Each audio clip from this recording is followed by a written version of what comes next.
And I see the little red circle. Hey, good evening, everybody. I'm going to call to order the Enfield Zoning Board of Approval meeting for Tuesday evening, August 12th. We are at the DPW. Thank you, everybody, for coming. Do appreciate it. We have one case this evening, as well as a couple of other things on the agenda, those being Article 5 zoning potential revisions and rules of procedure discussion. I also want to take this opportunity to welcome our two new alternates, Kyle and Jessica. Welcome, good to have you. We will be seating the following people for the case. That'll be Tiffany Adams, myself, Bill Finger, Susan Brown, and Tim Linehan will be seated. Sealy, Kyle, and Jessica will be alternates. They will be participating in the discussion when it comes time to have a vote. After somebody has made a motion and we have final discussion, if you will, and then a vote, we will ask them to leave the table, and just the five people from the zoning board of adjustment will be, the members will be making decisions. Okay. So thank you very much. Rob, if you could please introduce the first case and only case. Absolutely. I just wanted to take a quick note. Yeah, go ahead. At the very outset to welcome Kristen Atnode. She is online. You can see her up there. Hi, Kristen. She's waving. She is going to be our new minutes taker. She is from the town of Amherst, New Hampshire, and she is doing this on a very extensive basis. She does minutes for the city of Lebanon. She does them for the town of Charlestown. I think she's got 8 different towns that she works with and supports 45 different boards and committees. Wow. So we're really excited to have Kristen. She has a fantastic, I've got her resume if anybody'd like to see here. And just really excited to have somebody that's going to do a nice job, and we're really looking forward to working with her. We're gonna try it 100% remote. We will try to get her up here in person at some point if we can to say hello and meet you all in person. But for tonight, I mean, we literally just closed the deal with her in the last few days. Okay. We were waiting for the town manager to come back from vacation to kind of give us the final blessing. So welcome to Kristen. Thank you so much. You got some big shoes to fill, as I've said to you on the phone today. Our previous minutes taker, Whitney, we're going to miss her. She was fantastic. She was sort of a dear friend as well. So best of luck to Whitney, and welcome to Kristen. So Hey, Rob, before you call the case, Kristen, welcome.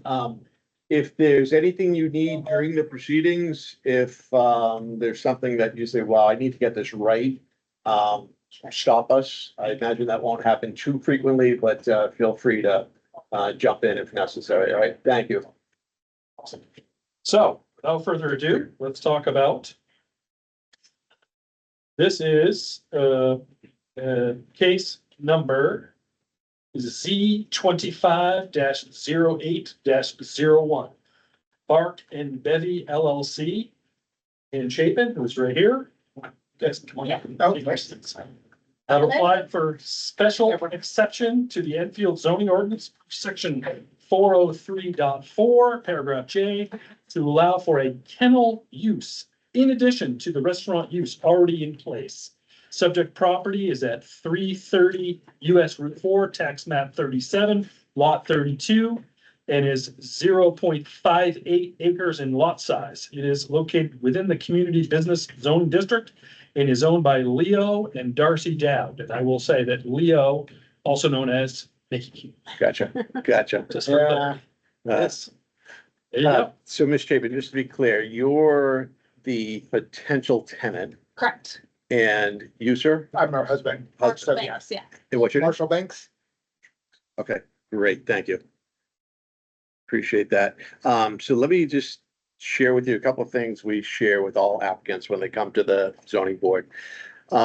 Is that we are reviewing you and your case in particular as a special exception for this particular parcel. Okay. Our judgment will be based on the town zoning ordinances in a set of criteria for, in this case, a special exception. Okay. I'm assuming that you have had the opportunity to review those and you know exactly what it is that we're going to be looking at. Our judgment is not a reflection on either one of you. It's a reflection on the application, and the discussion that we have, what we hear from the public. And ultimately, there's a couple of questions that we need to answer with a special exception. But it's not, if a special exception is granted, it's not tied to the tenant or the current owner. It's tied to the parcel. Yeah. So if that owner or that tenant, if you were all to leave and go away and you moved to Connecticut, I don't know why you would, but if you did, whatever we do here tonight is tied to that particular parcel. Sure. So we have to take that into consideration as well. And lastly, the responsibility to be granted the special exception and to prove that, the special exception should be considered and then granted falls on you. Mhm. All right, it's ultimately your responsibility to make your best case. Yep. And for us, at times, it'll feel like we're challenging you, but we're working on behalf of all the citizens of Enfield. Okay. Well, what I would just say is, we like credible challenge. Yeah. Because it helps us make our business plan stronger and more helpful. Maybe challenge is too strong a word. Well, We're here to try to understand, to seek Of course. understanding. So if you could please take a few minutes, describe the situation. Dan. Yes, please. My position is that the applicants don't have standing. Okay, There's no agency relationship here. We have a letter that was submitted Sunday saying that they're allowed to come here.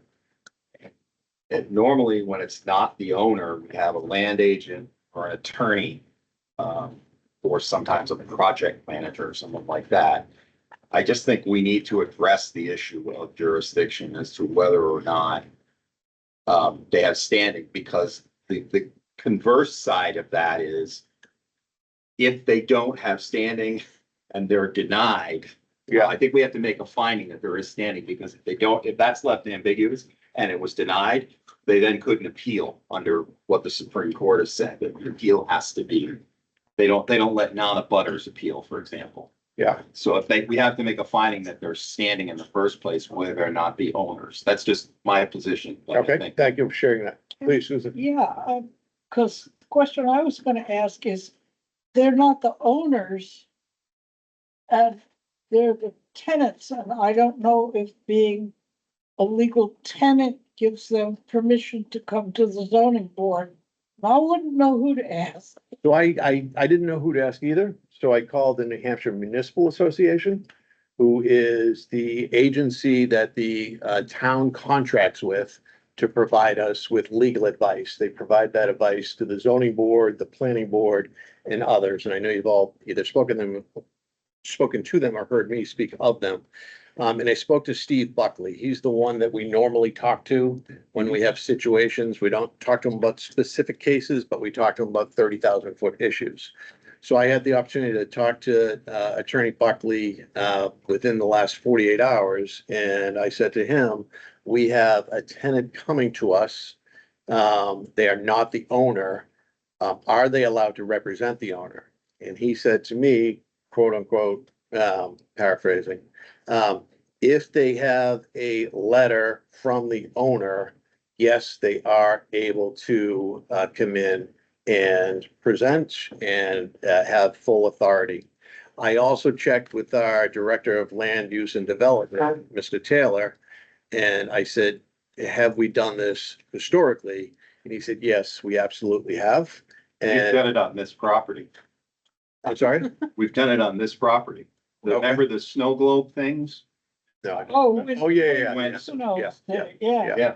So Tim, if we've done it on this property, I just, the letter came in after the submission deadline. That's my, so if we're gonna accept the standing, I think we just need to make a finding that we are, so that their rights are preserved if it doesn't go their way, for example. Just that we have said this, because the issue is you get a negative decision and you're like, hey, they screwed up. They never should have taken it in the first place. yeah. And if we're gonna do it, I think you should just make that finding that they have standing as non-owners. Yep. So I'll be honest, I did not ask Attorney Buckley that specific question. Did the letter have to come in before or after the deadline?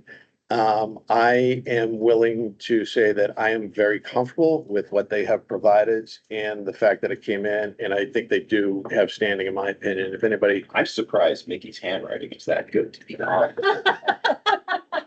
record. Seconded. Yeah. Oh. No, I know the man.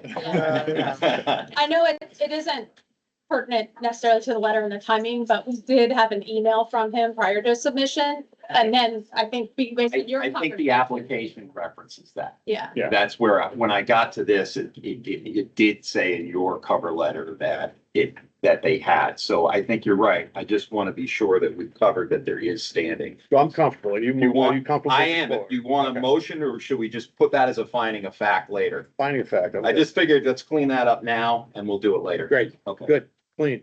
All right, so if you could take a few minutes, please, and describe the situation. Sure. Describe your request and present your argument. We're gonna give you some time where we're not gonna interrupt you at all. We're just gonna lay it out there, okay?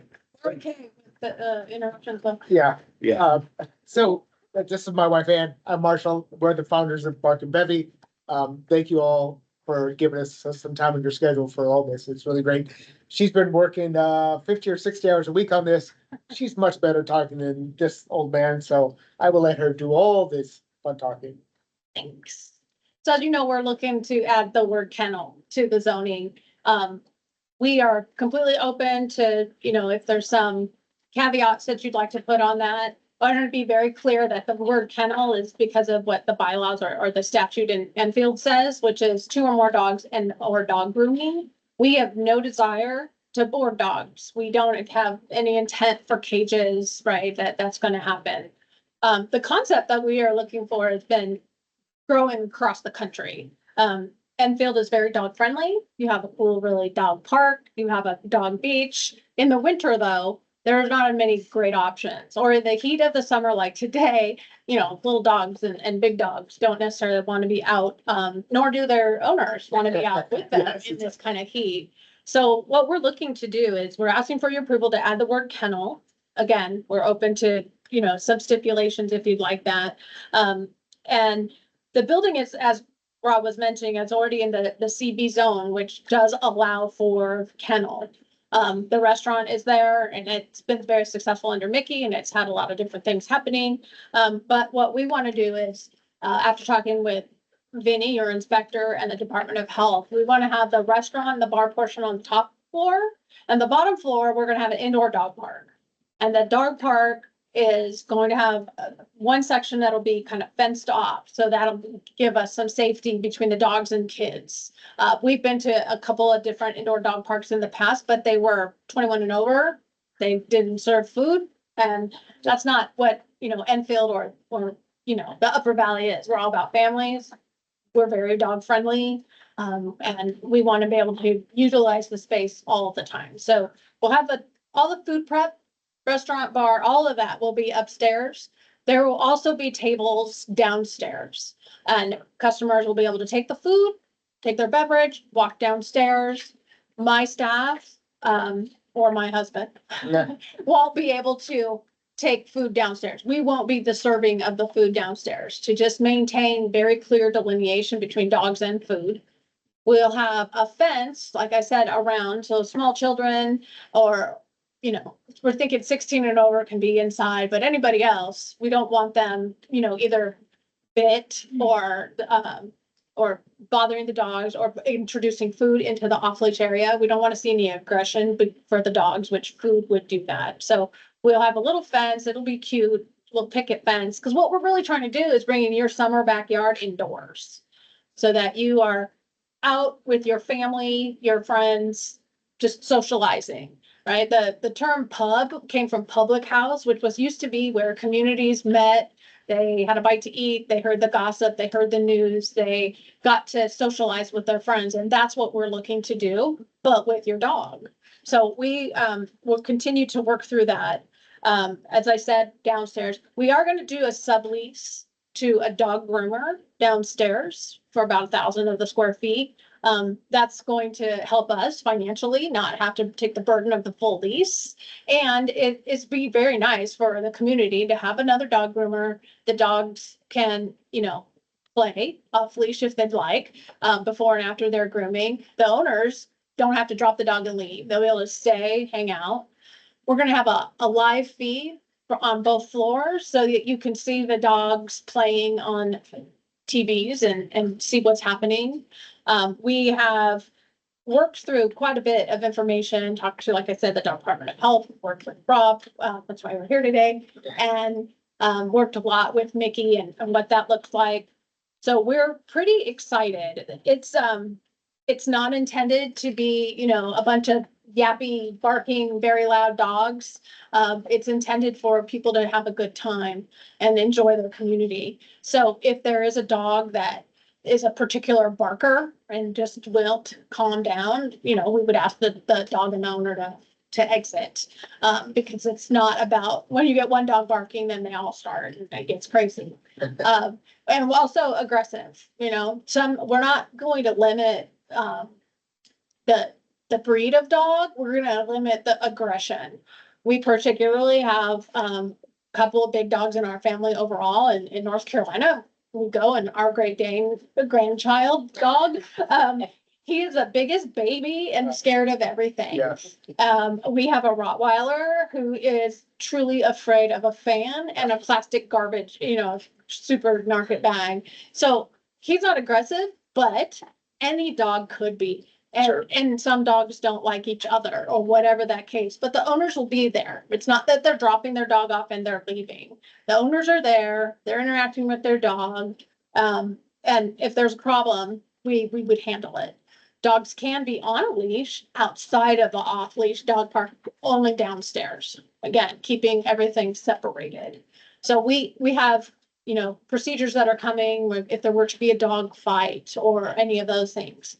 What I can tell you is we've seen this so many times and it is growing and there won't be toys, but they'll have little apparatus ramps and things they can go over, under, chase around. And what really basically happens is about every 15 minutes, all of the dogs start chasing each other and get the zoomies and they go crazy and then they stop, but they're all happy smiling dogs and they're just cute as heck.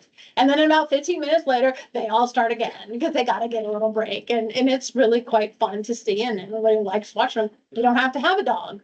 You can come and just watch these cute little animals and having a great old time. So we have a lot of that. I want to make sure I have got everything else. The other thing that we want to do is to be able to support locals, local businesses. So folks that make dog treats or make dog food or make dog accessories, those kinds of things, we plan to be selling in our little merchandise area to support those folks, right? We have a commission for us to have it there, but really it's about, you know, all the folks that you see at farmers market trying to sell little things, we would be able to have an outlet for those folks to be able to sell their product and, you know, have their business grow as well. We plan to have a full-time or staff member. It's not full-time, it's gonna be like 1.5 people, but we're gonna have that person full-time downstairs, at least one, if not two, depending on what the day of the week and what that looks like. That person will be in charge of just sort of monitoring the dog park, making sure that the rules are followed, that food's not there, dogs are done, but also that there's cleanup, right? Owners should be picking up after their dog for solid waste. And if they don't, and they're upstairs, whatever, the staff member can do it. We will have what they call canine turf. So it's indoor turf, but it's built specifically for dogs and it has drainage. We'll have, you know, a power hose that regularly will get used to drain it all out and disinfect regularly. So there won't be, you know, a smell, there won't be additional things. All the dogs will be vaccinated with up-to-date shots. We'll have a system, right, like a gym membership or where you ever go down today, if you take your dog somewhere and they want to know. So we'll have a record of the dogs and what their vaccinations are, make sure they have the Bordetella and the rabies or those few things that are required. So the dogs won't bother my beautiful neighbor that we just spoke to. Because we won't allow it. Our hours also are planning to be 11 a.m. to 8 p.m. Not late. We're not looking for, you know, biker heaven. We're looking for community and serving, you know, that time and maybe the summer folks that come up for a week with their family and they just want to get out after being on the lake, they would have some time to do that.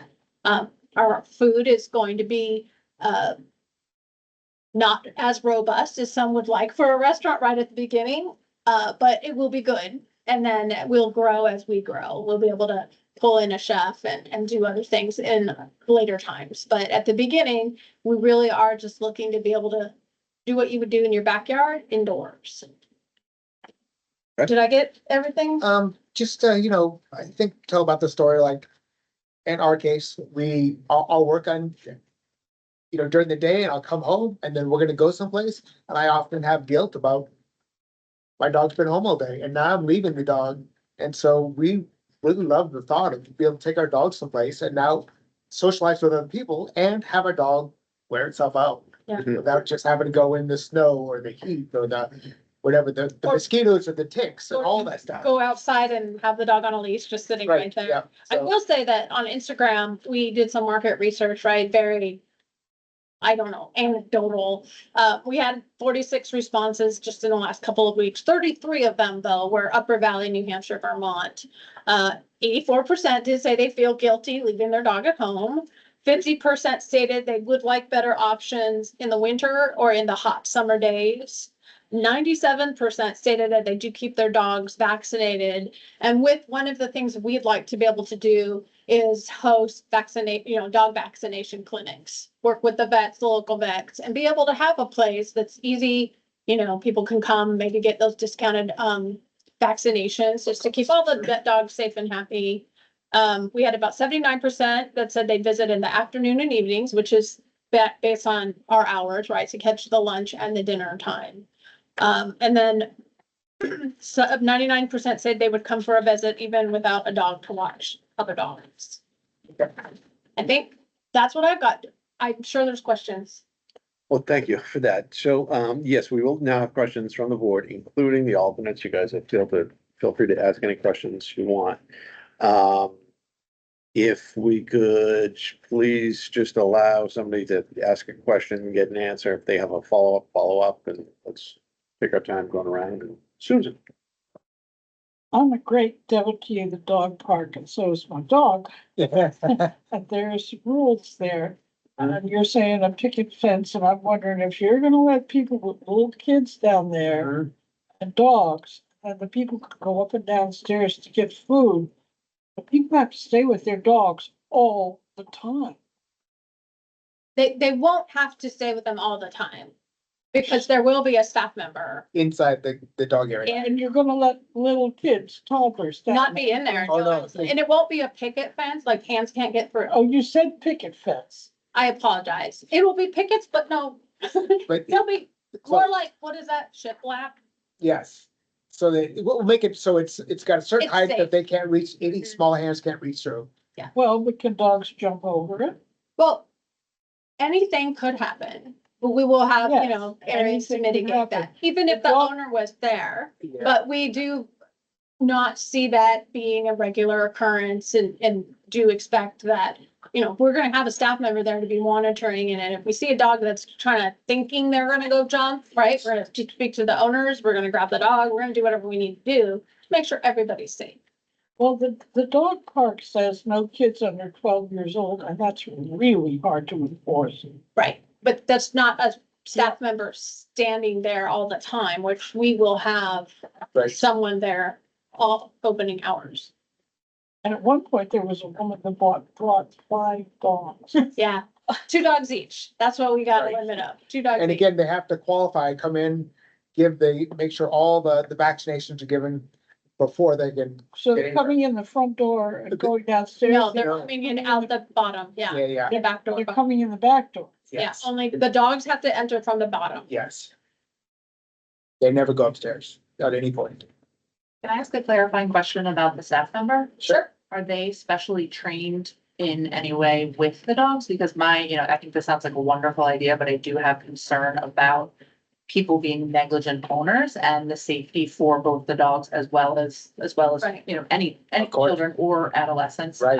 And particularly with, maybe they do run upstairs and get their food. How quickly can someone break that up? And is it gonna be safe for the Everybody. other dogs. The dog and for the person, staff right, of course. As well. Yeah, we'll be targeting, dog trained individuals, certified dog, people.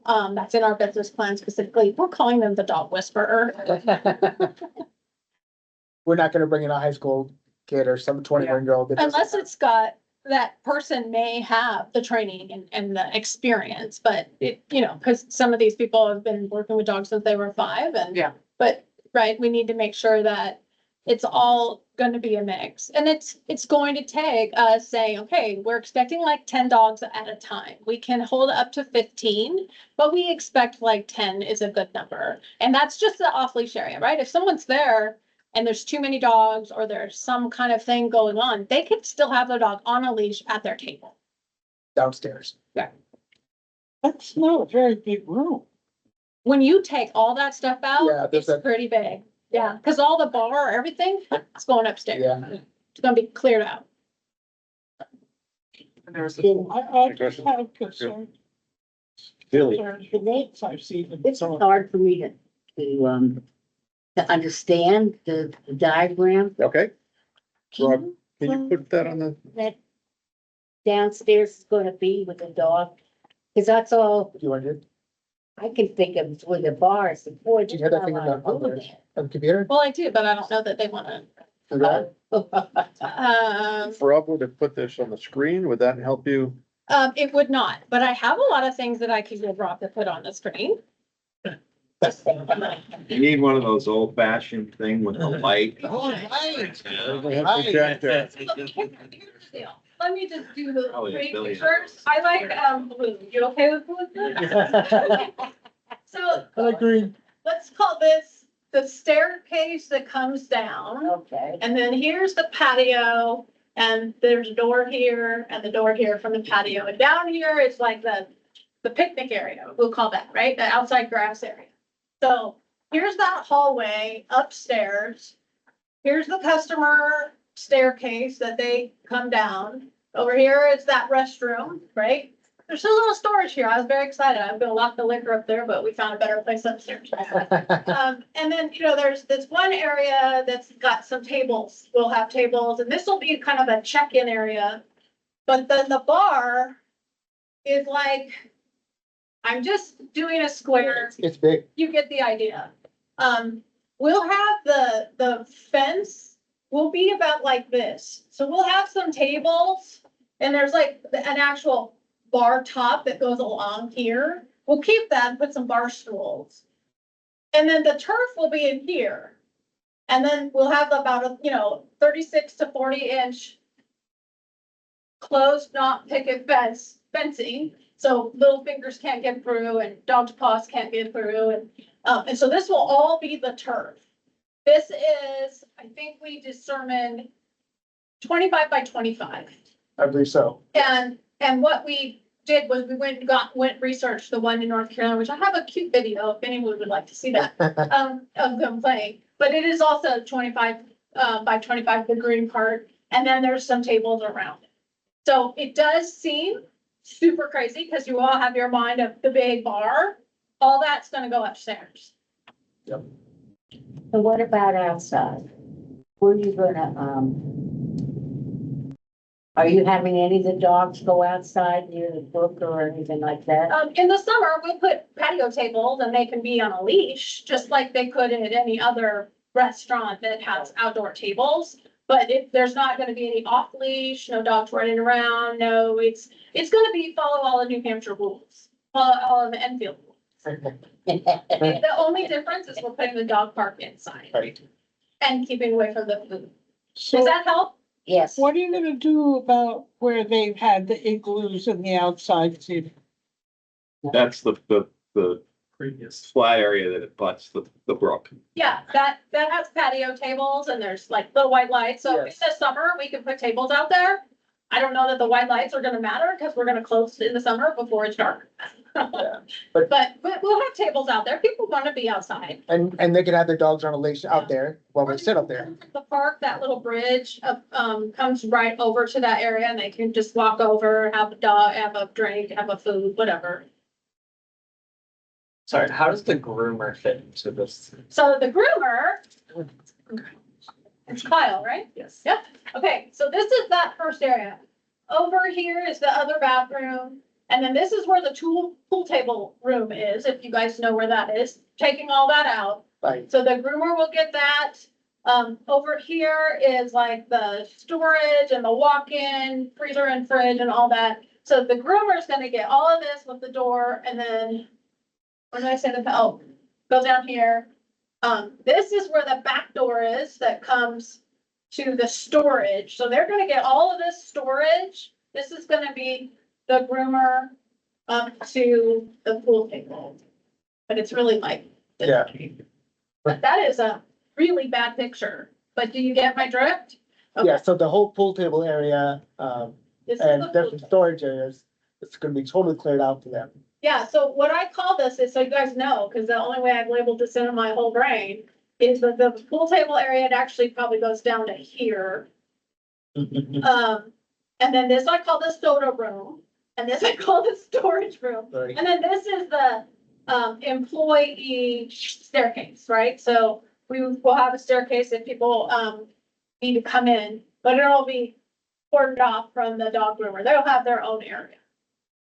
They'll have, Totally separated. yeah, they'll have their own door, their own thing. They'll have access, of course, to the restrooms. And they'll be a good partner because it's just very complementary businesses. We have a very good dog groomer within a half a mile. Well, that's cool. I hope they want to come play with me. She has quite a good business there behind Ziggy's. Excuse me, before we go to the public, we're gonna do the board first, and then we're gonna give the public all the opportunity that you need. Could I ask you a couple of questions? Oh, not for you. No, just kidding. What's that? I was making a very stupid joke. Oh, that's all right. What's the number of tables and people the upstairs will accommodate? There will be total about 60 able to be sitting. There's like the booths that are there, we're keeping all of that, those booths and everything. We're gonna take a couple of tables away from upstairs. So if you recall the location, you walk in, there's the booths in that middle area, and then they go through a doorway and there's some more tables over there. We're gonna take some of those out, put some arcade games and like a couch area where kids that go to a backyard or go out to with their parents, they're often just on their iPad or they want to do homework, right? Someone can do it. So we'll have a little area that people can just sort of relax, have the games, kids can have their fun. Then when you go downstairs, So, sorry, before you get downstairs, what's the number of tables and people that you'll accommodate upstairs? Number of people. off the top of my head, I believe it's 50 upstairs. I think so. You're gonna have 50 people People. upstairs. Mhm. Okay. What's the number of people you can accommodate downstairs? 20. What's the number of people you can accommodate outside? That's about 25. That includes the area right close to the building as well as where the bubbles were that Tim had asked about. Right. 25. Mhm. You mentioned earlier that you had a total of 10 dogs maximum, We have a maximum of 15 in the dog park, but we're planning on 10. We just don't think we're gonna have more than that. but your maximum will be 15. Correct. And what's your maximum number of dogs for outside? It would be, one per table or no more than 2 per table. But they're gonna be on a leash, so it's gonna be up to the owner. I think there's like 4 tables there usually. There was 4 and then Round there was up. another at the bubbles that you described. There's probably more because it's 25 people. If I have 3 people per table, Yeah, I think it's gonna be 5 or 6 tables. I have it completely so you don't have an actual number of dogs you'll allow outside, but it could be 2 per as- table. 2 per table, so you could have 20 dogs outside. Yeah, I wouldn't think it's gonna be 20. I would think it's gonna be around 10 because we're not gonna have that little patio. Let's split the difference, say Yeah, yeah. 50, just. Let's do that. So at a really, really good night, I could have 15 dogs inside and 15 dogs outside. That is true. Were you asking about the people for parking reasons? or- I was asking for a number of different reasons, including parking. Okay. But go ahead. Well, I was just wondering what the total was for these. So total people, it looks like we have 50, 25, and 20. So I wasn't a math major, but about 95. Okay, let's just say how about 100? Okay, so about 100. 100 people and 30 dogs. Just so I can get an idea of the scope. Okay, maximum. Now, earlier, you said, Susan, I know you have your hand up. I'm gonna come back in a second. Just gonna finish this line of thinking. You had mentioned not a lot of barking dogs, and there was something that I think you expressed you might have some concern about. You were conscious of that. Yes, Yes. So if I've got the 15 dogs inside and they're behind walls and nobody can really hear them, Right. maybe that's kind of under control. But then I got 15 dogs outside and they can be barking all they want, until you ask them to exit. With their owners. absolutely. We would ask them to exit, right? I mean, we're very conscious of not being destructive in the neighborhood, right? I know, but Yeah. so our job is to try to say, Absolutely. everything goes this Right. way. Right. Yeah. What are we looking at? Fair share. Yeah. Susan, Yeah. Doesn't the state limit the number of people seated in a restaurant by the square feet available? I mean, Fire code does that. Yeah. the far, there They is a have to limit follow to the that. number Yeah, of yeah. tables they can have with people by square footage. Absolutely. Right, and That's we're a actually, question. we're taking tables away. There's not gonna be as much room as there was before. Right, because the whole bot downstairs was the tavern, and that's being vacated for dogs. Yeah, well, one of the things that happens at the dog park is if a dog comes in isn't as well liked, people Yes. go to the other part of the dog. There are 3 parts. Yeah. People go to the other part because that guy's there with his dog. Right. And, there, there are strong feelings among people and dogs at the big dog park. Sure. And I'm sitting here thinking, what if that happens in this confined space? I have some real, from my experiences at the dog parks, I have some real questions about it. I can understand that, especially knowing, right, there's this open dog park. Everybody feels like, right, they pay their taxes and they get to utilize whatever they need to in the community. Oh, no, the Wilma Dog Park is totally private. Town puts not 1 penny. Okay, but somebody's paying for it, but you get my drift, right? Like, people feel it's public and they can go in there. But they will pay a fee to come into the dog park. You either buy a day pass or you buy a monthly membership. And you can come as many times as you want in the month. So people that are buying these passes or the membership already know if their dog is gonna be, good, if there's gonna be a problem. They're not going to necessarily put out the money if there is already a problem. And again, I'm a strong proponent of, one of my top strengths is harmony. Is it gonna be a bar full of golden retrievers then? I like a golden retriever. Yeah. That's No, funny. no offense to Rusty, you know how I feel about Sims. All right, let's pull it back. We've got a question from Tiffany. Do you have planned in your outfit plans, any kind of sound dampening for the inside?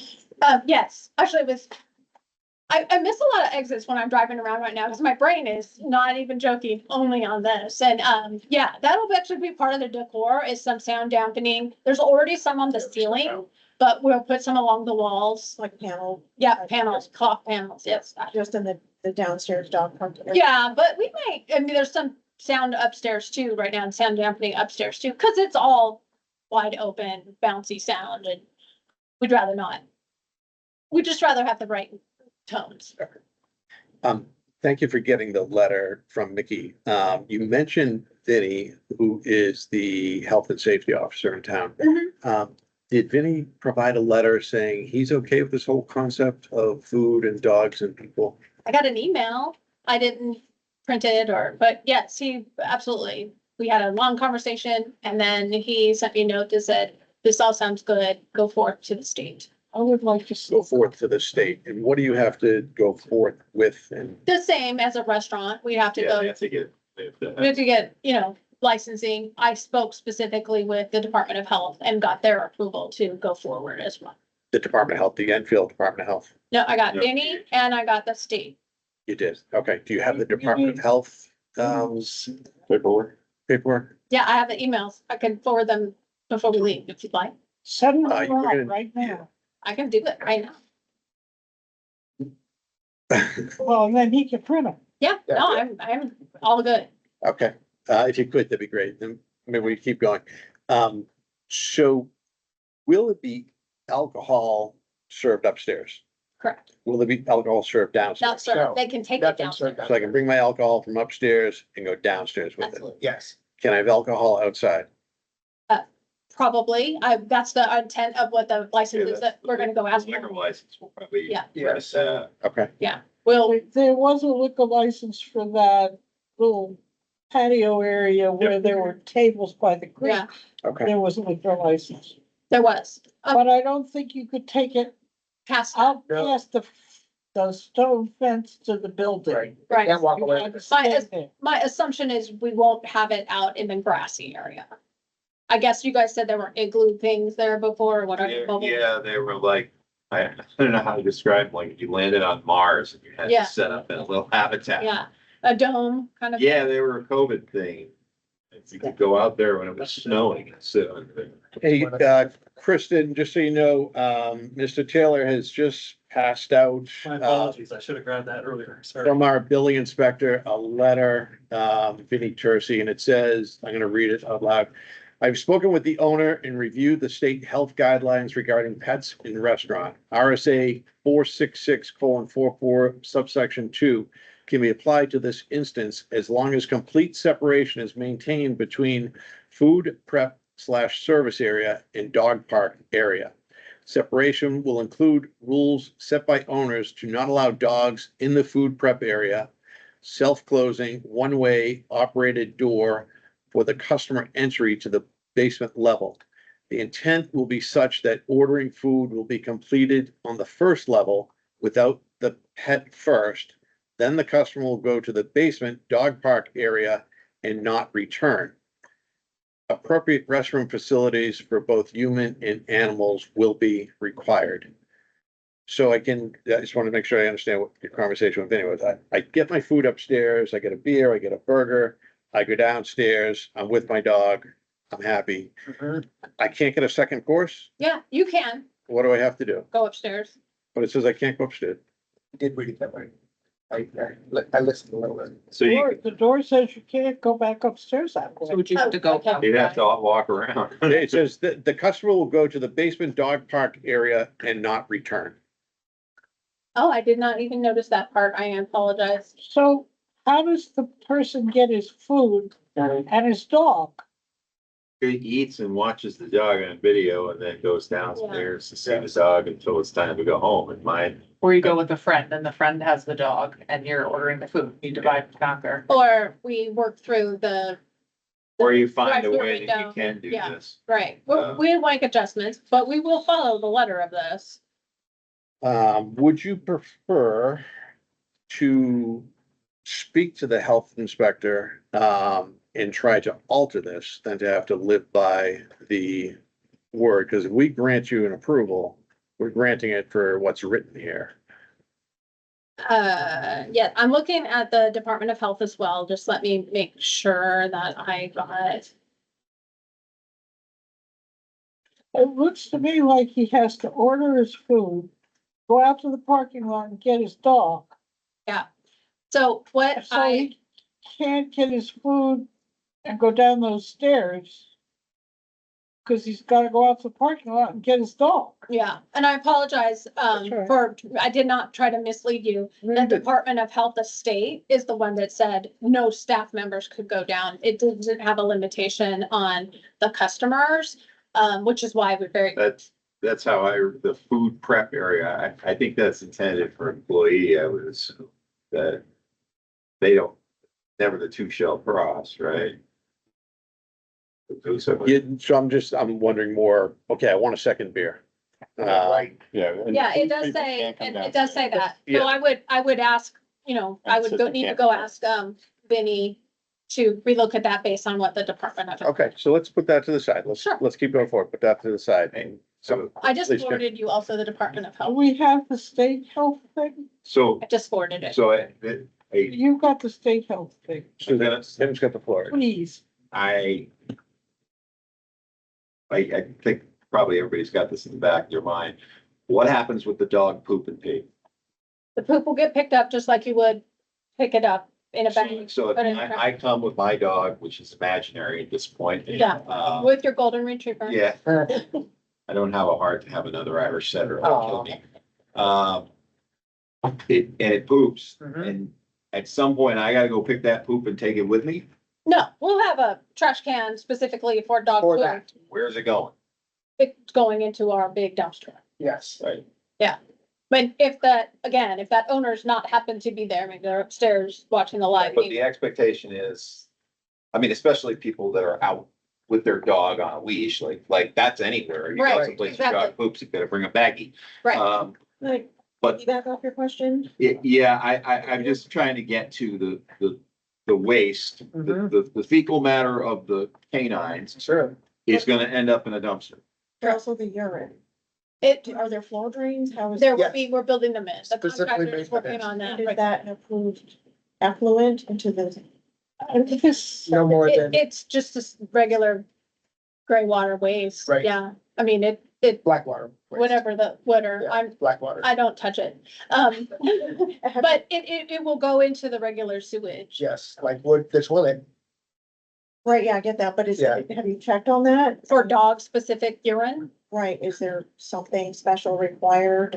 I just, I have not ever found anything that said that, but I will for sure look it up, but I can- there's no. I can speak to that, Tiffany. At the dog park, the waste is collected in bags, it goes in little 5 gallon pails, and then it goes in a Casella Right. trash container, and Casella empties that trash container when we can get them to do it. But, Yeah. well, they're, But it's the but urine. that's, when they put out their trash or their dumpster, Casella will take it. I'm speaking, understood, thank you. Yeah. But I'm speaking specifically about the. Water urine. waste. Heat. Yeah, Right, sure. is that? Yeah.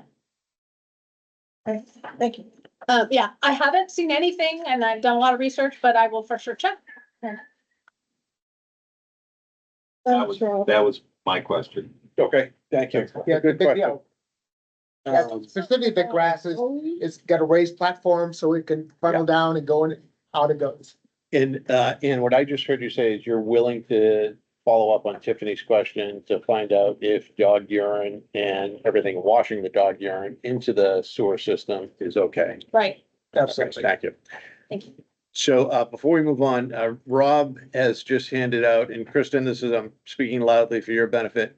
A note from Robert Allen at DHHS, which is, Tim? Department of Health and Human Services. Thank you. It says, it's dated, July 15th.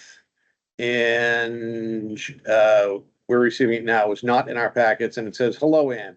What you submitted looks good on paper. However, some things to consider. First question, I guess, do you have what you submitted on paper that you could share with us? I don't think I said anything. I sent him an email. They responded to the email. I can for sure pick it up. Okay, let's not do that now, but at some point, one or more of the board members may want to see what you sent. So it says, however, some things to consider. Public perception will be at the forefront. We'll probably receive some complaints regarding animals and food in the same building. Staff would need to maintain complete separation. No staff member would be able to go from the dog park to the kitchen food for any reason. Dogs would not be able to investigate the stairs and inadvertently end up in the kitchen. The food would have to be treated as takeout for any customer wishing to bring back to the dog park. No exceptions. The inspector would have the final determination at the pre-opening inspection for compliance. You will need to submit a detailed floor plan of the kitchen layout and the relation of the dog park, complete menu, and other logistics you deem pertinent. I think your concept is doable if done 100% correct. Thanks. Robert Allen, Food Inspection, Standardization, and Training Officer. Okay, so yeah, I would, I sent, Rob another email of what I sent to them, which includes a write-up with the old logo. It's not good anymore, but specifically how we were going to do it and, you know, all the pictures and how that would look. so, personally, I want to speak for myself, and if others feel the same way, great. I would like to see your email that led to this response from them. Sent it, you bet. Rob, you don't need to go get it. He's just running around. I think I see the direction we're moving, and I don't think we're gonna get this settled tonight. It doesn't seem like it, but that's So let's okay. get everything on the table. Yep. And Great. then Good. maybe we can get you guys back here. That sound like a coming here. direction maybe Yeah. that makes sense at this point? If you feel it's necessary. I'm leaning that way right now. Email GTHS. And the public still hasn't had a chance to watch. That's so true. All right, I have a question for you. Mhm. So, in our zoning ordinance, I'm gonna read the definition of kennel. Okay. Okay, and I know you've seen it, but I'm gonna read it for the benefit of everybody here. The boarding, breeding, raising, grooming, or training of two or more dogs, cats, or other household pets of any age not owned by the owner or occupant of the premises for commercial gain. That's the definition of kennel. What I would like you to answer, please, Ann, is, you said this is more broad, I believe, than what you want to use for definition of That is kennel. correct. Can you give us a specific definition as to what you are calling a kennel? So we would like the opportunity to support dog grooming, which includes, at this time, but in the future, also some self-serve washer things, right? Like you can go in and do that, but then also regular grooming where they're gonna bathe the dogs, draw the dogs, trim the dogs, all the things. But for the dog park, we would like to be able to have, you know, up to 15 dogs in an off-leash dog park to enjoy. We do not need any kind of boarding. We don't need, you know, overnight stays. In the future, which we can always come back to and we talk about it, we had an idea of people could like drop their dog off for 2 hours while they go shopping, whatever, but that is pie in the sky. So I don't know if that is something that you would want to build in for future, we come back, but right now, what we're looking for is owners to be there with their pets. Okay, so you're not looking for sheltering, No, there's no outside recreation for the animals. no, there will be a relief area for dogs that are outside, so that'll all be contained in an area On leash on leash, within a fenced area. correct. Okay. All right. Thank you. Other questions? Sealy, anything? No, Different? oh, the only, oh, I'm sorry, Yeah. never mind, it was a. Okay. Bill? Do you know what district CB. CB? No, the aforementioned dog groomer that's behind, so use that through 4 district or? Biggies, 4. What is that classified as? That is, I think it can, I think it's an 11%. I think it was 4 district. Okay. There's one thing that I just want to point out for the record is that business as it sits would not, is already not conforming to the product, right? Terms of setback. Yeah, setback, it's already not conforming. So not that, I mean, we're here for a special exception, but Yeah. we're talking about very close proximity to the water and it's just, Okay. it's, I'll give you, it's not a lot of water right now. It's pretty dry right now, would be my guess. But you could not put this there now. If there was nothing there and you wanted to build it, you you would not have a conforming lot. That's an interesting fact. I just, I don't know if you have that in the finding of facts. Janet's predates, The was Janet's. closeness of the road, yeah. Existing building is already non-conforming. Probably like Imagine after that. 1993. Can you find that out for me, Rob, right now? So Tim, you're saying the existing building is non-conforming? Yes, it's too close to the wetland. It's too close to, yeah. And Steely, that's a wetland, right? The brook Yeah. would be considered, right? Okay. Going Because away. it doesn't matter how much water, right? Yeah, no, No. I've seen fish in there. Little ones, but I have seen fish in. The outdoor relief area that you mentioned, would that have a drainage system similar to the inside? No, it'd be on grass. Well, the sewer is there, so if you wash the floor under the, it'll go into the sewer and go up then, won't it? Not outside. The peak, Not outside. the inside, The inside, absolutely. Totally. but the outside could be a problem. Where is the grass on that lot? There's some against that wall. Yeah, I guess there's, the retaining wall? Yeah. yes, retaining wall. next to the retreat. That's the only place. Other questions? We're gonna turn it over to the public if none. None. Okay, thank you. We will come back to the board in a moment. We're now gonna open up the public comment period. Please, members of the public are invited to make any comments they wish. Comments should please be directed at myself, not at the applicants or other members of the public. And you, please state your name, for the record as well. Okay? So yes, ma'am. Lisa Torres, I live right next door. Hi, Lisa.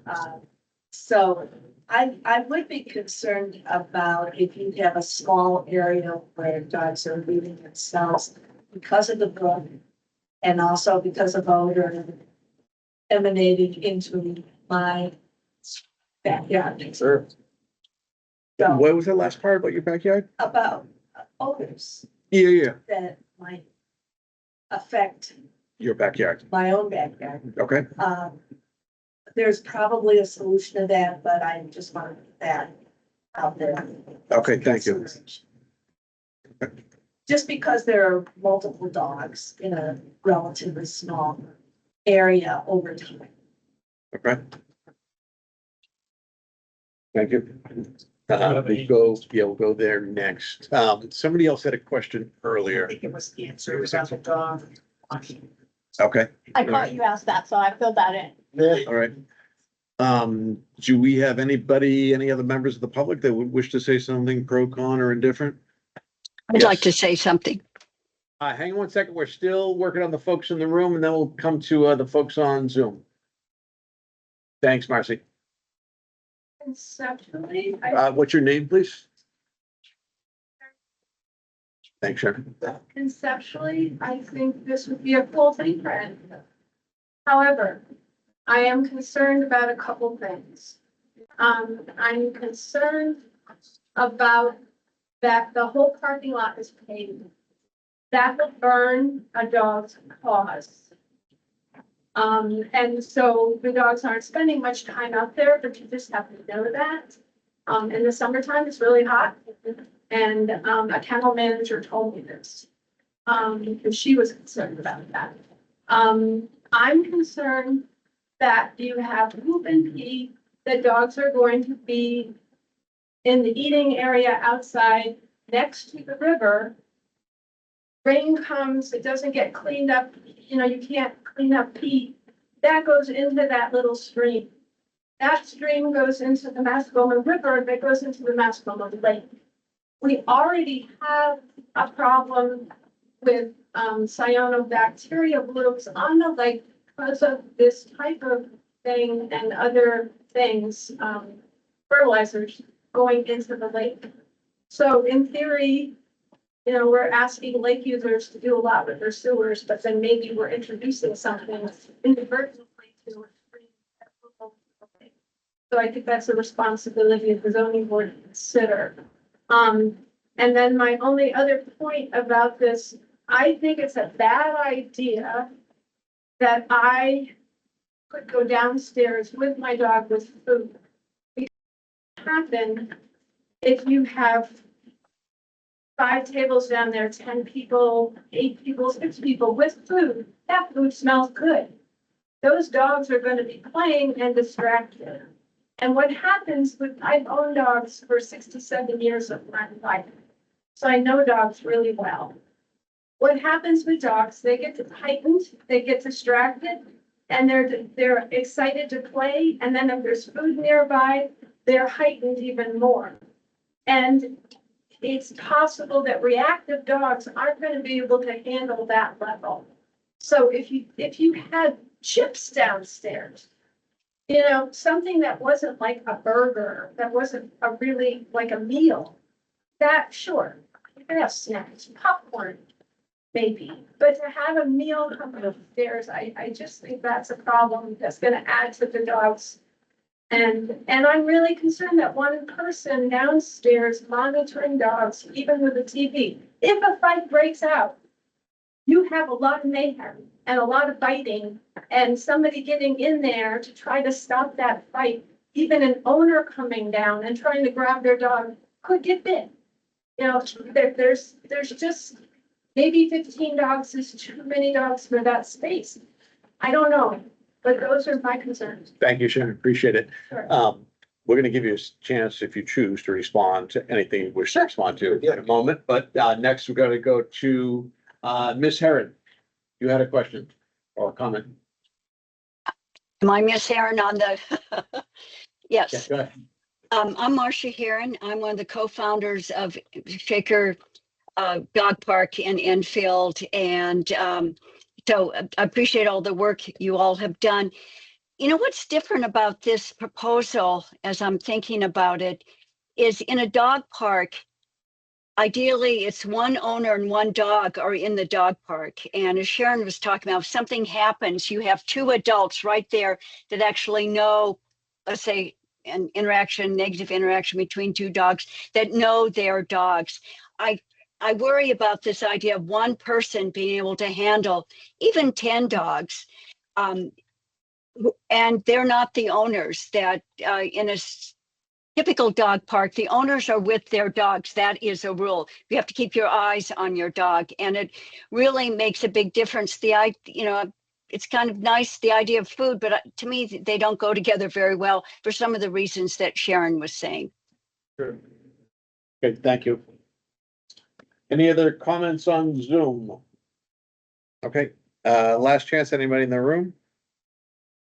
Okay, we're gonna close the public comment period. If you guys would like to respond, you don't have to respond. If you'd like to, any comments that were raised, you're welcome to. Sure, absolutely.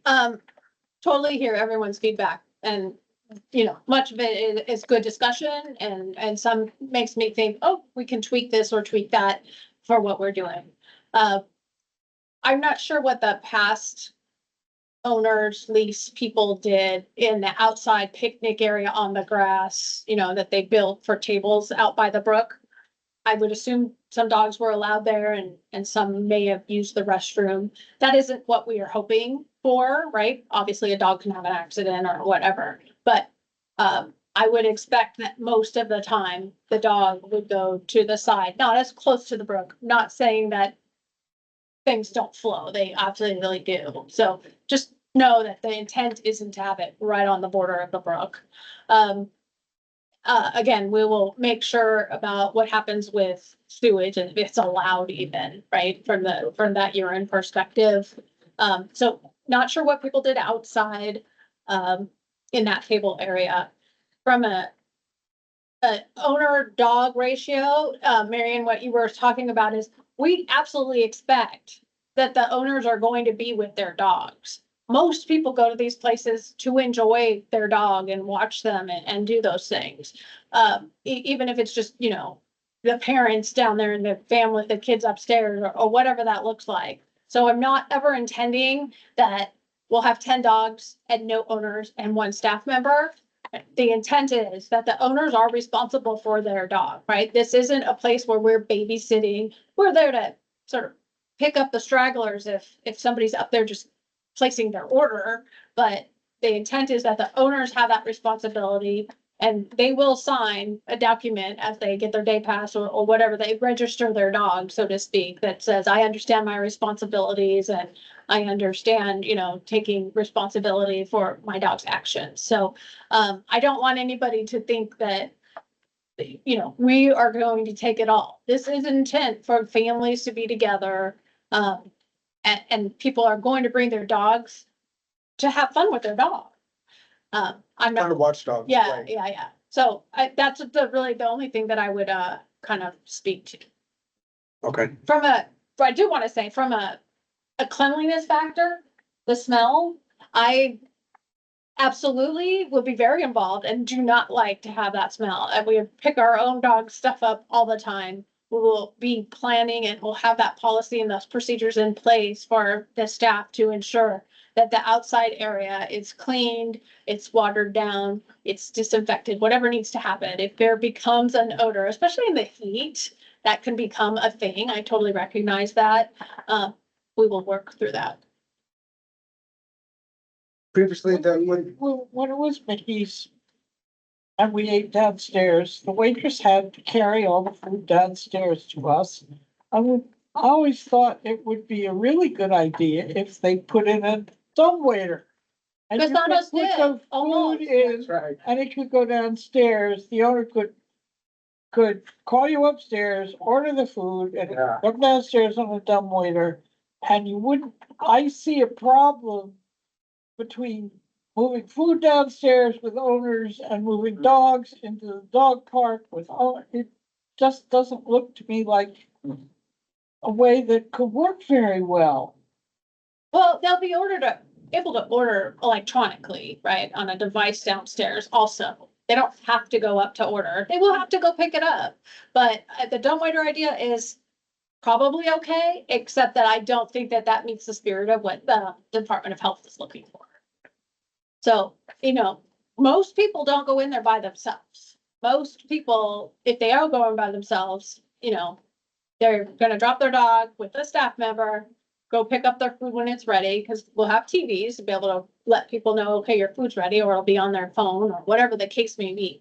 I totally understand what you're saying, Susan, and it is different than anywhere else. But I think that every single person we've talked to about this always says, when are you opening? They don't say, oh, I don't want to do that. Now, they haven't seen it, right? I get all of that, but it's a typical thing in some places where you go order your food, you pick it up, you take it somewhere else, and if you want to go back up and get more, you do. And you know what, I haven't been to these indoor dog parks with food at tables. It was amazing, because you're just there and the dogs are playing and the dogs are next to you. You're petting other people's dogs. You're not petting their dogs, whatever you want to do. And it was Yeah. it was fun. We won't have full entrees, right? We're not gonna have a steak, we're not gonna have a burger even. It's going to be Right. food that can be prepared ahead of time and then put together. Loaded nachos, loaded baked potatoes, hot dogs, that kind of thing. Not to say that dogs won't be excited by all that, but, One of the things I don't see is having dogs with their owners next to the creek. I find that a serious problem because dogs pee.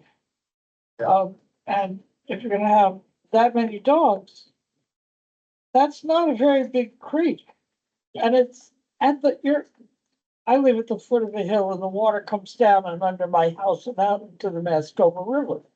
The water comes down the hill underground and out there and into that creek. And there's nothing you can do to stop it. That's the geography. absolutely. And if you have people with their dogs there, it's gonna get in the creek. And I find that a serious problem. What was the past when people had things out there? Were dogs allowed?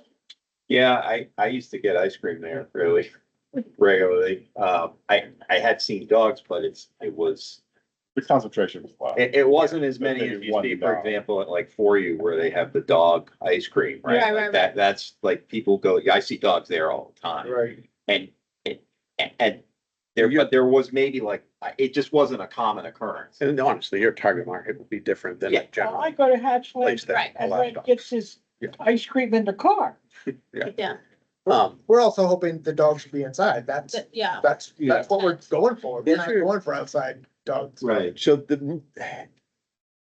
here's what I'm hearing is that, and I don't want to put words in people's mouths, but I think what I'm hearing is folks are comfortable with the concept. Folks would like to see the concepts. I am putting words in people's mouths. It's the outside that people are having difficulties, Sure. both the public as well as members of the board. Yeah. Is your idea not viable if you? the outside is not even a part of the business plan, frankly. Yeah. It could be, that could be where the limitations are, absolutely. So I don't think I'm allowed to coach you in any way, shape or form. We could limit the variance to the. Yeah. Side before. Yeah, so it's in the special exception, if, Variance. if, the board were to move towards an exception with some limitations that included, you can't have outside dogs. Sure. You can have outside seating, but outside dogs would be a no, or we can discuss it at the board, so it's coming from me right now. Is that something that would be? That Absolutely wouldn't change acceptable. anything, yeah. Not, we would have no problem with that. Frankly, it would be easier on us. Yeah, because you wouldn't have to monitor it. Exactly. Silly. Yes, I'm thinking of when I had my dog trained at this, training place for dogs. And everybody that came, they would walk their dog outside. They were told to, in this area, one certain area. And then the dogs would go in, but it was almost like a habit. All dogs, they're driving and they come, you get out, they walk them. Right. And I'm wondering whether there could be something made Like contains. to Oh, right. to allow that, an area to allow that wouldn't affect the brook at all. Right, concrete with a drain. We could put the turf outside also. Yeah, it's made to be Right. outside. There's no problem, and then it would collect, Yeah. and go back to the sewer. Dan, can I just Yeah, add, please. one other thing I have along those lines, just concern is, so in Enfield, trash pickup is bi-weekly.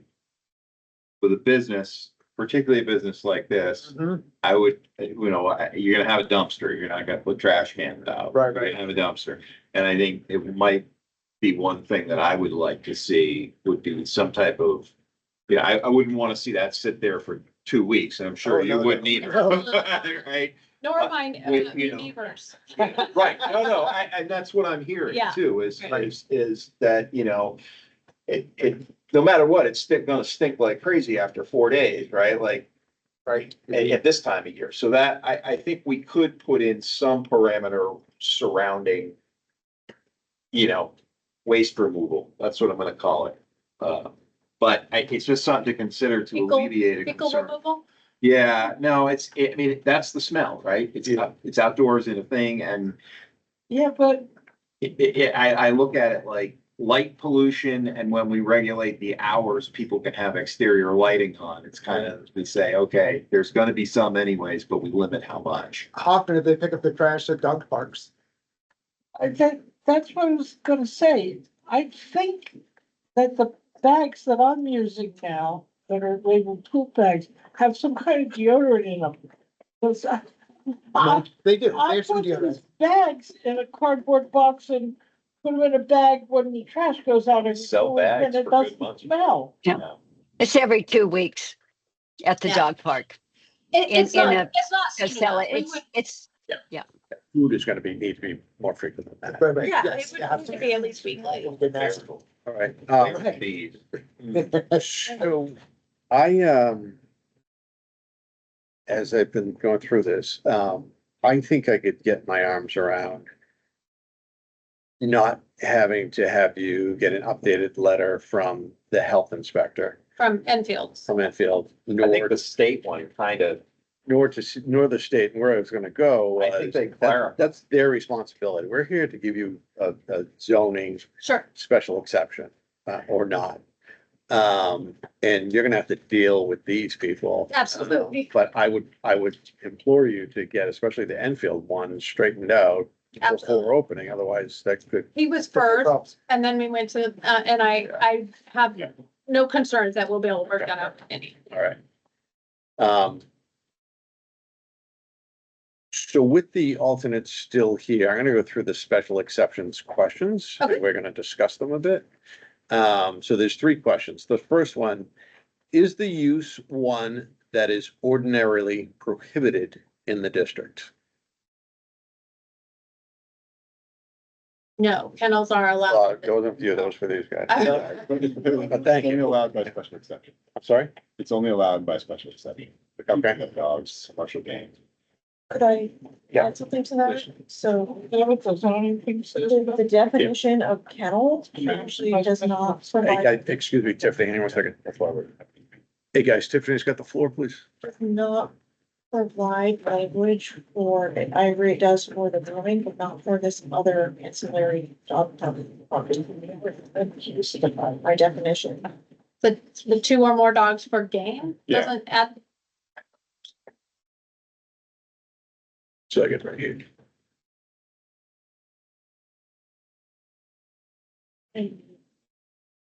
Oh, I Yes, and we're- purpose, it's, It's on page 88. So I'll read this again, the definition. Behind that. Yeah, it's so allowed. the definition of kennel is the boarding, breeding, raising, grooming, or training of two or more dogs, cats, or other household pets of any age not owned by the owner or occupant of the premises or commercial gain.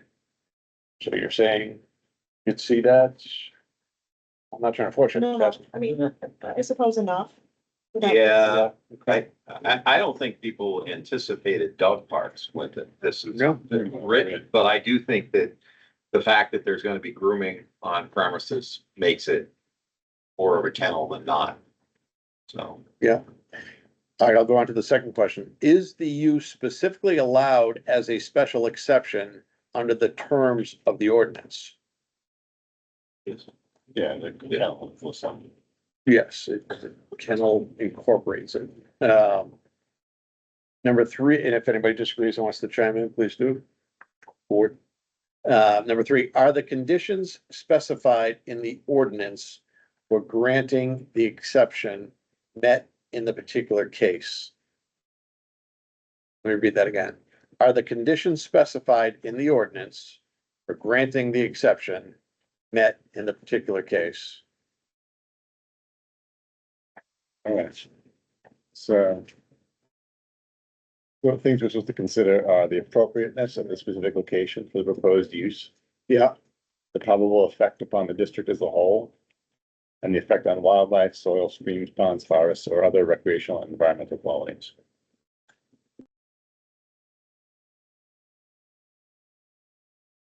okay. And what's your opinion on that? For the first item, I was originally concerned because of noise, but none of the abutters seems to have raised that concern, and because it's indoors mostly, it's probably not gonna be an issue. Especially since the hours are limited, as long as we put that as a requirement in the exception. Okay, So that, not for you, but for potential future users of the site, they might be like, oh, we're gonna do overnight camping. Right, of course. Come on, okay. For the, Does anyone feel that the conditions specified in the ordinance for granting the exception are not met in this particular case? I would just make sure that the brook is protected because it is in the ordinance, it's very close. And I was wondering whether if they had a walk, they made a walking place. Perhaps up on the high end of the property. Okay, You know, it doesn't really go down the brook. Put a grass, like edging or something. yeah, something, but you, the dog, they'll come out, and walk the dog. So it doesn't have to be, okay. All right, at this point, would one of, the board members who are seated for this particular case like to make a motion? I understand that Bill has done findings of fact, but we all need to see them. I just pre-worked it. We'll talk about it. We have to talk about it But the before motion comes first. close, Yeah. don't we? The motion comes first, Susan, and then we're gonna talk about the finding of facts. And then we're going to vote on the motion. Okay, so we. if Yeah, we these are have a not, these motion, are just draft. Don't worry. We'll talk But- about it. I want to make sure the findings of fact get in the right place. They will. So. All right, I would like to make a motion. I'd like to make a motion that a conditional special exception be granted to the Enfield zoning ordinance per section 403.4 paragraph J to allow for a kennel use in addition to restaurant use already in place. The conditions include animals may not be sheltered or spend time outdoors at any time. Animals are only allowed on premises during the hours which the restaurant is in operation for the public and never before 11 a.m. or after 8 p.m. Animals may not be boarded overnight. Measures must be taken to protect the brook from any animal waste. That is my motion. I'd like to second that motion. Okay, so we have a motion, we have a second. I'd ask the alternates to please remove yourselves now. Thank you and appreciate your help with this, You send them to the bid table, the card table. as instructed in the ROP. Who knew? All right, discussion. So I will say that and the reason I brought up the issue of this already being a non-conforming lot is that I see this as a use expansion on an already non-conforming. I don't think it was abandoned, and ironically, the Supreme Court issued a decision today. And the hinging factor was, had it been abandoned? It was exactly this. It was a use of a special exception had been allowed for a use, but then they tore it all down. And that was the difference. I don't think this has been abandoned as a restaurant by any means. That they went out of business, but before that, we had two restaurants that were in business successfully for a decade, decades. So, but I do see this as an expansion of use on a non-conforming lot. And that's where I keep running into, it's a different use, so you're adding a use to a lot that you couldn't put a business there now with this. It's just because it grandfathered in. Mr. Chair? Hang on one second, Rob. So I'm gonna find out what Rob wants, but I'm gonna come back to you and say, can you tell me the RSA specifically that speaks to expansion of use in a non-conforming lot? No, it's just, it's a non-conforming lot, so if you wanted to put. If that had been a house and you wanted to make it into a restaurant today. You would need a variance to do it. You would, because the setback from the water. Wouldn't be allowed, it's too close to that water, but it's been there forever. And yet we're adding a use, and a lot of times we're dealing with. People are changing something to make it less non-conforming, right? Yeah. Like with an area variance, they're saying, okay, we want to put this, it will still be in violation. But it'll now be 3 feet over, so it'll be better, right? This is a non-conforming use and we're expanding. I mean, non-conforming lot, and we're expanding that use, so adding another entity. I It's, mean, I don't think they're adding to the footprint of the building, so it's not like they're gonna be further No. encroaching on the brook. no, but there's a new use. There's definitely a new use. Yeah. Yeah, but And where I have a hard time is, how do you, when you look at special exceptions, the criteria that Bill said. But it also is very clear, it says, it shall permit the exception, meaning the zoning board. Only when it finds that in view of these consideration, it is consistent with the spirit of the ordinance to do so. And I just don't see expansion of use, a non-conforming lot. As consistent with the spirit of the ordinance. Gotcha. And that's really where I'm hung up on is. Yeah, is- I understand. Because I think all the other protective things we talked about are all good, but I still, we're adding a use. And I do like the idea that you're saying no overnights, like it's this limited scope thing. But what if somebody were, I just have this issue of you set a precedent to some extent that you can do this on a non-conforming lot. Okay, let me take it. Rob, you're gonna say something?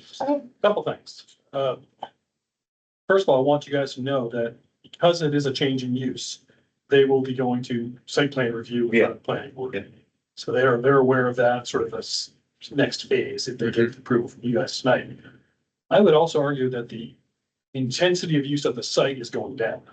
They've talked about they're reducing the number of tables, capacity of the facility for people is going down. They've talked about removing tables and so forth. So while it is a new use, I would argue against the expansion. I think the intensity of the use is probably going to be lower from 2 floors of food and booze. You know what I mean? I really think that's a thing for you guys to consider. But I just wanted to point out, site plan review is an opportunity for all the abutters for the exterior of the building, lighting, landscaping, what you guys have been talking about tonight with what's happening outside. Planning board doesn't really concern itself so much with what's going on inside. That's not site plan review. Site plan review is sort of an impact on the neighborhood. That will be addressed. Hours of operation, lighting, sound, noise, smell, all those things will definitely be addressed. Yeah, got it. At the planning board. Got it. Thank you. Thank you. Susan? The things you put in your motion, it's a list. And I'm wondering if they shouldn't have the list and rewrite their request in terms of that list. That instead of our saying that these are the criteria, if they figure out how to meet them and come back to us, am I making sense? I hear what you're saying. I would suggest that it's up to us as a board. We kind of walk through these things throughout the discussion and we checked in with them a couple of times saying, hey, would this still work? Would that still work? If we can approve this or not, but if we do approve this special exception, they might say, no, this isn't enough. They're welcome to come back and ask for more, or I guess I would ask you does this meet your needs, the motion that was made? It does. I would like to be able to have special events that are open a little longer than 8 PM, but I could live with whatever that is. Obviously, this isn't something to do forever or often, but I'll tell you right now, just me personally, 1 out of 5, I would not be willing to go past that 8 PM. then I'm more willing to take it. Out of respect for the neighbors. Absolutely. We're totally, I don't have any skin in the game there. Others maybe, but that's just. Oh, no, the only thing I will say is I think that's, as Rob pointed out, it has been a restaurant that's traditionally, I would say, I mean, maybe not as much Casano's 20 Ants, was closing up shop around that time. I would expect When that it was that's, Mickey's, when absolutely. it was closing up shop about 8 o'clock at night. Yeah. Pretty much every night. It was not a late night. I mean, we're not in a No. metro area. People are going to work and church the next day. And we may find traffic flow. It'll be, oh, yeah. Closed before that, Yeah. but. Yeah. No, and all I was thinking was like Super Bowl, we're on the East Coast, it goes all late, but you know what, we're gonna do Puppy Bowl in the middle of the day anyway. Good. Other thoughts? No. Let's go to finding of facts. Could you please, okay. So what I've asked, Bill to do is going forward in an effort to make sure we always have the finding of facts. Do the pre-work that, he can get from the packet. Not asking him to come in here with any opinions other than the facts from the packet, and then throughout the meeting, add or change based on anything he might have learned. So Bill, if you could run through the finding of facts, that would be greatly appreciated. Sure. So the first question was, is the location appropriate for a kennel? And so the concern was that the residents nearby and the church, concerns about noise and, odor.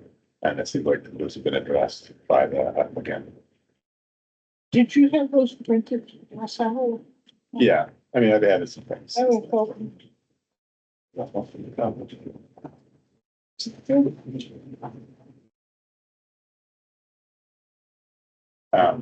The next question is, will the kennel have an impact on the district as a whole? So my thought was that the, anything that, you know, brings business to the district is accomplishing the goals of the community business district. So I think that would be a plus.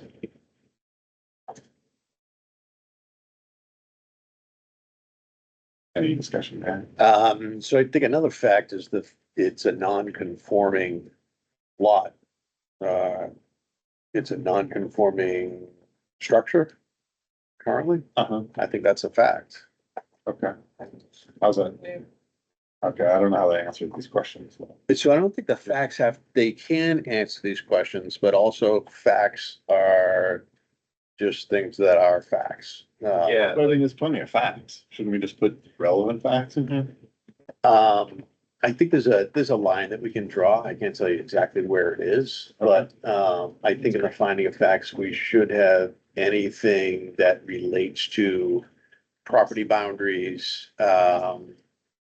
size of structures, things of that nature. Okay, even though they're not asking for Well, a variance. If it's a, It's a question, it's anything. I would say that, I don't know if you are comfortable with incorporating two finding facts, because I think they are relevant. One is it's a non-conforming use, and I would say because of its proximity to the brook, because that does relate to a lot of discussion we heard, Yeah. and it certainly is part of the standard for special exceptions, is it is that close proximity to the Yeah. water. I also think that we heard some good stuff about how to cure that problem, right? Right. But Yeah, but I it's think relevant that it's Yep. too close to the water. agree.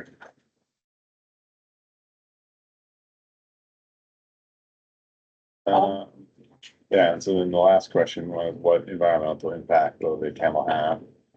And I did mention the stream there. However, the applicant has stated that there will be a relief area located on the permeable grassy area. And then the last concern that I had was that if all the tenants or the tenants of the kennel will use the Hughes Park as an exercise area. I don't know if there will be impact on the park from that, but I mean, that's an allowed use of the park anyway. Right, and that's more of a question than a fact. True. Right. But you need to take the questions out of the list of findings of fact, because findings of fact are declarative sentences, not questions. Yeah, but this is for discussion. Yeah. Okay. Anybody else have any I would relevant think facts? the place of, as there are residents nearby, the place of worship, concerns of noise from barking may be a problem.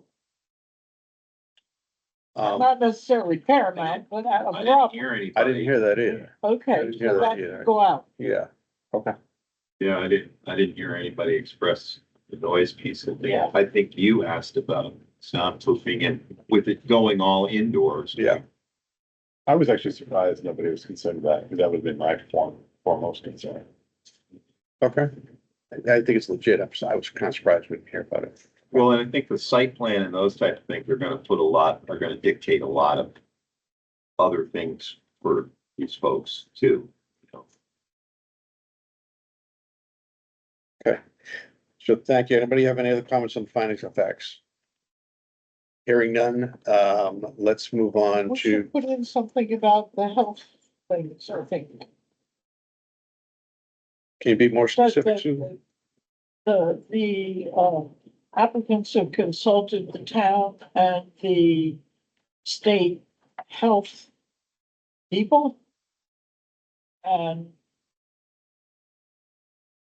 Okay, I mean, I did add other facts I added, standing, do the tenants have the right to represent the owner? Yes, because they have letters from the owner stating that fact. Say this, they have letters from the owner that they have Yeah. to do it. Needs to just be declarative. You can't have questions about it. Well, no, I think I think you actually did. He's the one that's first line, Ann Chapin and Marshall Banks, acting as representatives. They are acting as representatives. I didn't have the letter at that time. Yeah, I think they are. That's a good finding. It's just being difficult because I want to make sure that that's addressed. We would prefer it. Yeah. Yeah. Fairness. Please don't let us put a bunch of money in and then later we're like, oh, we were kidding. Okay.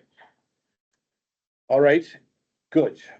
So let's move on to a vote. Before we do that, I'm gonna read the motion again, so everybody is clear with it, right? Please do. Can I ask one more question? Yes, you can. I'm not being picky. I just want to understand for myself. We have the hours as 11 to 8. Mhm. Is that specific to the kennel? So if we were to later on in our lives have only the restaurant part open for like breakfast, is that a thing? Do I need to worry about how it's listed there? So, That would be planning board. That's what I was gonna say. That'll be all part of the site plan, wouldn't it? Okay. Yeah. Okay. They're monkey. so I made a motion earlier that said a conditional special exception be granted to the Enfield zoning ordinance per section 403.4 paragraph J to allow for a kennel use in addition to the restaurant use already in place. The conditions include animals may not be sheltered or spend time outdoors at any time. Animals are only allowed on premises during the hours which the restaurant is in operation for the public and never before 11 a.m. or after 8 p.m. Animals may not be boarded overnight. The brook must be protected from dog waste. All in favor, say aye. Aye. Aye. Aye. All opposed, say nay.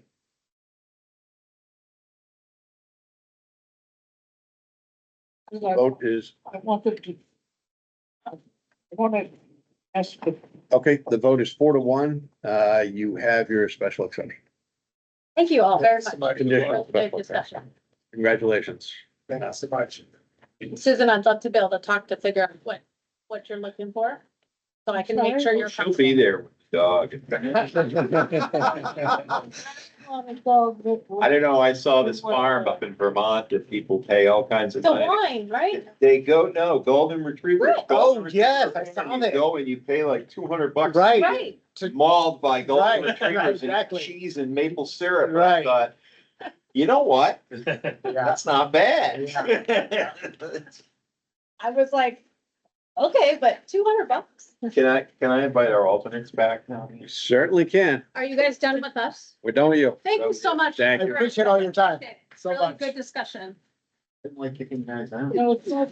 It's not something about your own interaction. And my dog. Thank you. Mm. What about having? So that was a tough one. I guess they were read into the Ironically, minutes. so I'm there, I don't know, 55 55. that goes and checks. the Supreme We're gonna Court. write the minutes now, yeah. So I mean, the findings of fact will be minutes, so I don't have to. It'd be very different. Don't delete it. It's the- Oh, I will never. Yeah. Yeah, I took notes because we. Sean is the phone. Yes. Make them declare it. Really? Yeah, they don't stop me down. Well, single won't be able to walk on it because it's a hill. So they got parked across it, and they gotta be. Yeah. And the road is there. There's other. Yes, You can have a platform, because there's somewhere to catch this kind of experience. Deal with those domy. We're gonna do the minutes. You know, I'm the group. Hey, guys, if we could, keep moving, I'd like to get folks home. Thank you, though. I Thank you so appreciate much it. again. All right. Appreciate all your time. Thank you very much. Okay, yeah. Can we make, do we make Rob sign that decision with a paw print? Just, I think it'd be funny. Does anybody need a? All right, we're gonna move on to the approval of minutes. The minutes from July 8th. We have two sets of minutes. We will be reviewing and approving only the public ones, not the non-public ones. If anybody has issue with the non-public meeting minutes, we'll have to go into a non-public session to discuss them. So let's hope nobody has an issue there, and let's start with the public minutes from July 8th. Does anybody have any changes? I didn't see anything. Beautiful. I'll make, Well, I had one change before you make that motion, Celia. I had one change. On line 64. You can't, you're- I'm gonna recuse myself. So you can tell difference. On line 64, I believe we're missing a this and an of, on either side of the instead. So, I forget what your name was already. Kristen, I don't know if you have the minutes in front of you. I hope you do. If you do, line 64, I think should read, he suggested this instead of having a secret ballot tonight. she's still there. Kristen, no longer online? No. I don't know, where's Rob? Hey, Rob, Fine. yeah, Sharon, can you grab him? Come in. If the this in there, it's fine. That's good correction. Thank you. Thank you, I got that. Well, I thought maybe that, and then I thought, well, it's okay. Hey, Rob, is Kristen with us for the entire meeting? I don't think she is. I think she's doing it from the recording. Oh, she's doing it from the recording. Oh, okay. All right. Gotcha. So Kristen, as you're listening to this recording, line 64 of the July 8th, public minutes, it should read, he suggested this instead of having a secret ballot. Thank you for making that change. Anybody want to make a favor on the minutes? I'll make a motion that. What we happened to approve Bill? Minutes as edited. Bill recused because he was not here. Okay. So I will motion as, And wait a minute, Celia, you were here, correct? yes. Yeah, Yes, so you're in. So please note that Celia is seated for the minute review. Bill Finger is not. Celia was present at the meeting. Now, Tim? Yeah, I will make a motion that the minutes as be approved as edited, as corrected, whatever you want. Do we have a second? Yeah, All in favor? Aye. Motion carries 4-0. Okay, does anybody have any comments? 5-0. Thank you for the recording. That's weird. All right, the non-public minutes. Does anybody have any comments? Okay, does anybody want to make a motion to approve? the motion to approve the non-public. Anybody want a second? yeah. Second. I heard Susan first. All in favor, say aye. Aye. Motion passes 5-0 for the non-public meeting minutes from July 8th. Okay. Good. Moving on now, to, I'm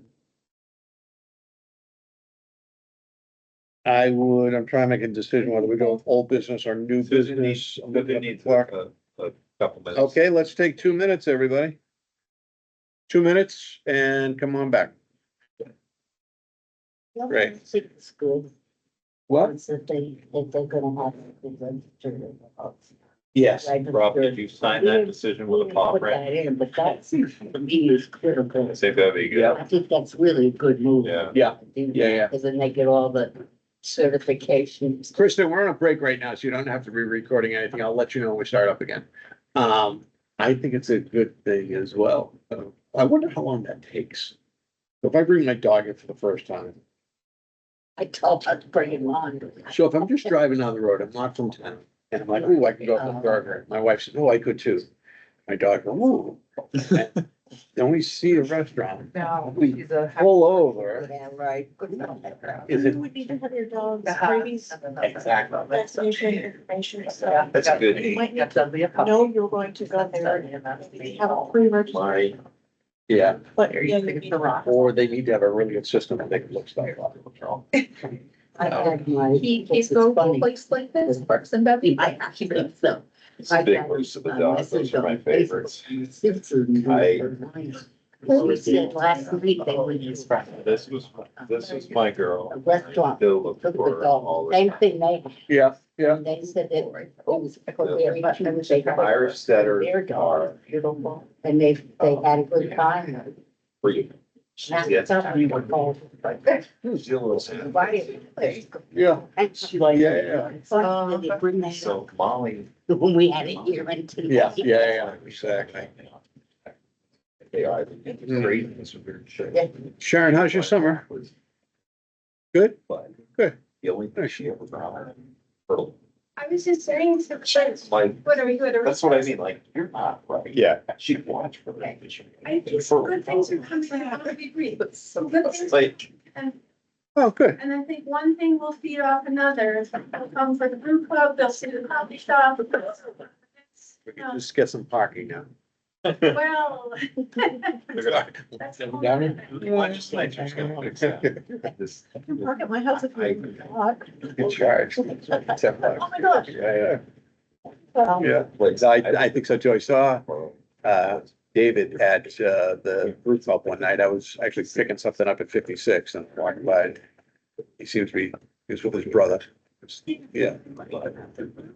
Coffee shop. It's their interiors are really well designed. Yeah. They look so modern, not modernistic, but just fresh. And just, simple, peaceful, a place that you want to hang out in. I can't wait till it's not 105 and you can walk there. Yeah. Yeah. I'm gonna go to business first. Yes. But All right. Yes, yep. Kristen, we are now going to start the meeting, and you can start taking notes again. Thank you. We are gonna call an audible here. We're gonna go to old business before new business. As a reminder, the old business was what everybody had for homework. Thanks everybody for your comments. And it's the rules of procedure. So the rules of procedure haven't been reviewed in a long time, and we thought it was appropriate to take a look at them. And I will stop talking because Tiffany is taking the lead on all of this. And so you will see in this document, additions, grammatical changes, well as content edit is in red. Could you speak a little louder? I cannot by hearing you. I can't hear you.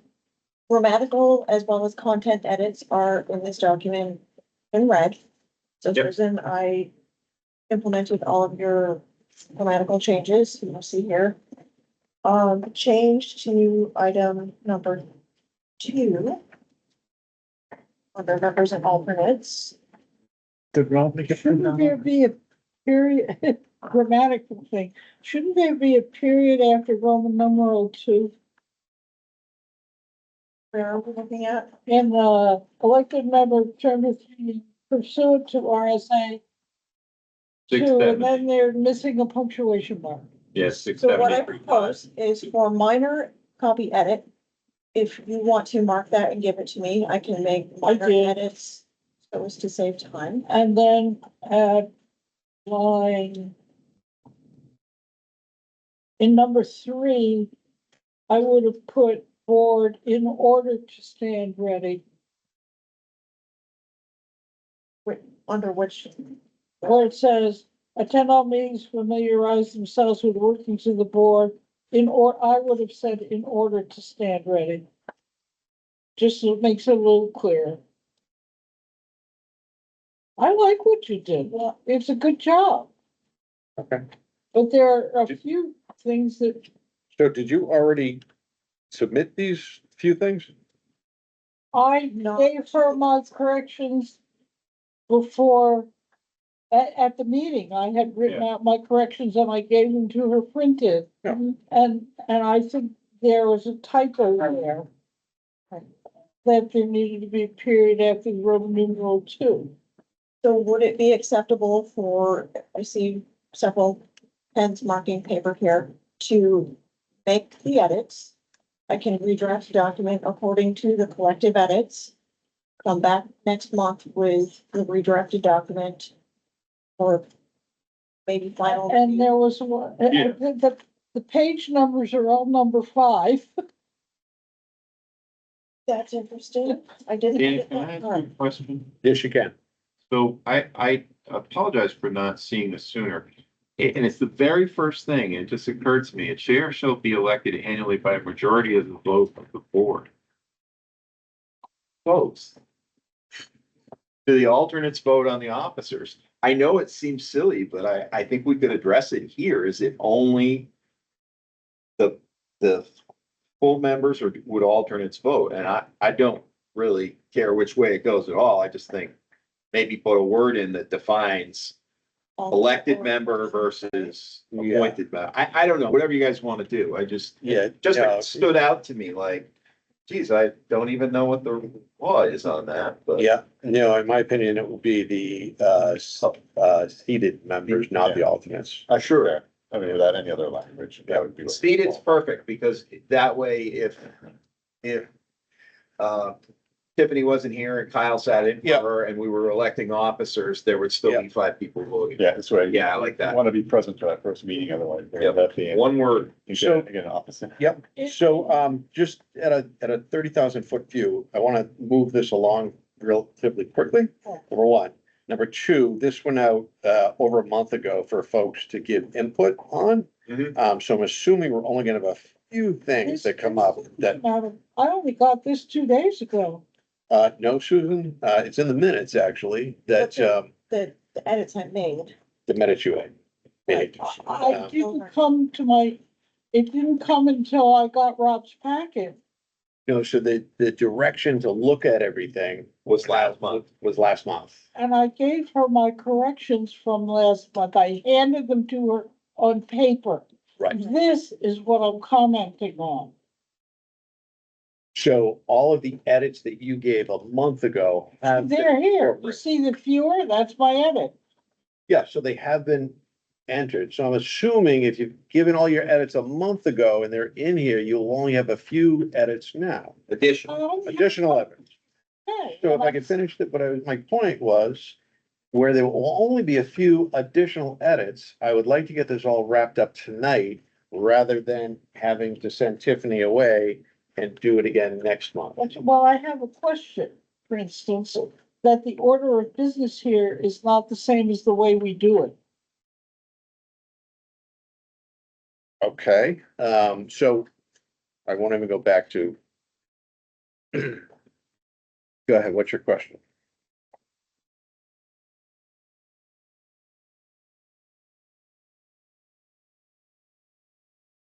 I wondered if in the rules of procedure, the order of business, number 5, all the pages are numbered 5, should match what we do, where we do the hearings before we approve minutes and do new and old business.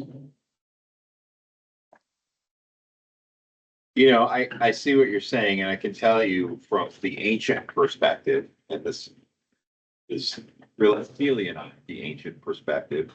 At one point, we did do minutes first. Mhm. I prefer to do the hearing, because to me, that's the meat and Yeah, potatoes. that's what all the And people are that's what, we want to do that first, so we could rearrange the order if you think that's necessary, The but. note after these items sort of, I think, speaks to that although. I this is just usual wondered order of if that business, shouldn't match what we do. The board may wish to hold the hearings immediately after the roll call in order to accommodate the public. It's not the language, which means the chair can take the agenda out of order. I think that covers it. I don't think we need to reinvent the wheel either. I don't know. These were written at the time and there could be a time where you do want to do things out of order anyways. Elections, we do out of order usually, Right. right? And at the bottom of that page, it should say which may be picked up at the land use office. Yeah, okay. Mr. Chair, Yes, sir. there is a question online if you want to just Yeah. address that at some point. So Okay. It's David. Hey, David, you have a quick question you want to ask? That's relative right now, or do you want to hold it till later? I can hold it till later. The immediate moment has passed. Okay, if I don't come back to you, shout out again, please. And I wonder on the one where it's under public hearing. 5 and 7, especially 7. What is those small letters EF? Town EF, City EF Nashua and Town EF Winchester. I don't understand those. Where are you Look at? here. See where it says EF and EF? It's supposed to be city of. Oh, Oh. those are is that Supreme what Court that is? cases. Yeah. Well, they were in That's, large that's, print. I didn't touch that. Oh, thank you. I will fix it. Thank you. And, a planning board and zoning board, should they have caps? That's all. I'm not sure I understand that question. Capital letters. they're a title board. Yeah, they should be. They Yeah. should be, I think planning board and zoning board should always be in caps. Yeah, let's put the Conservation Commission in italics, though. Oh, I said I'd be an alternate on that, that's a mistake. Okay, thank You you. know me, Susan. Dan, I'm bringing the funny. I know. Did you guys have a chance to review it? Any questions, thoughts? Tim, anything else? Nope, Bill? anything? no, I really didn't. Had thoughts about like, oh, let me look at this and come up with something else, and I'm like, you know what? It Pretty ain't darn broke. good. It Yeah. ain't broke. Yeah. So- All right, I had given thoughts, I think you're good. All right, Another thing which Go ahead. is meetings, on the items to clarify page. And the minutes should have a thank you to Tiffany for all her work.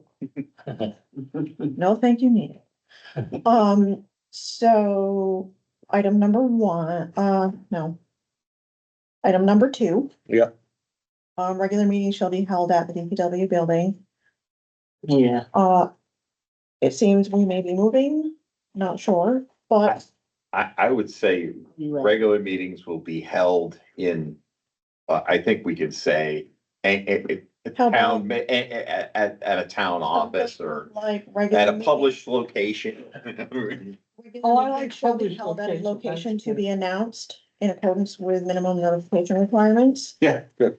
Yeah. Sounds very appropriate. That's, because there could be times where, I mean, I can think of times where we had hearings where, I don't know if you were here, but where the room was full.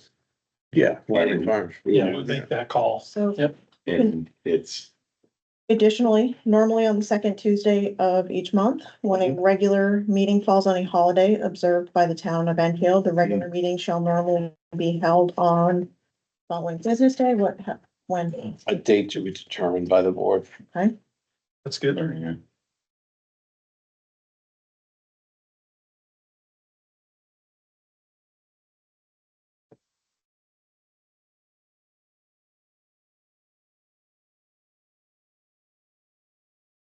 Other meetings may be held at the call of the chairperson, provided notice is given to each member at least 48 hours prior to the time of such meeting.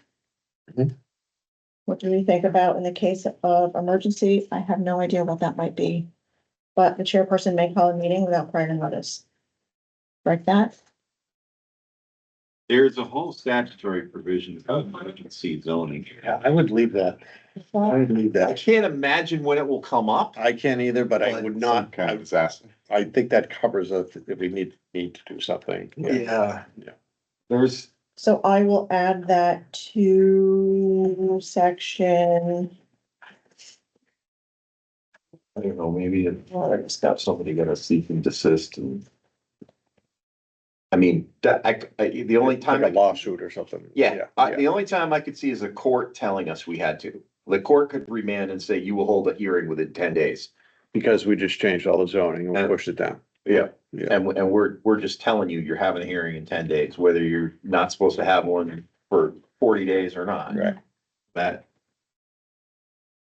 Are we wanting to, item number one, under items to clarify?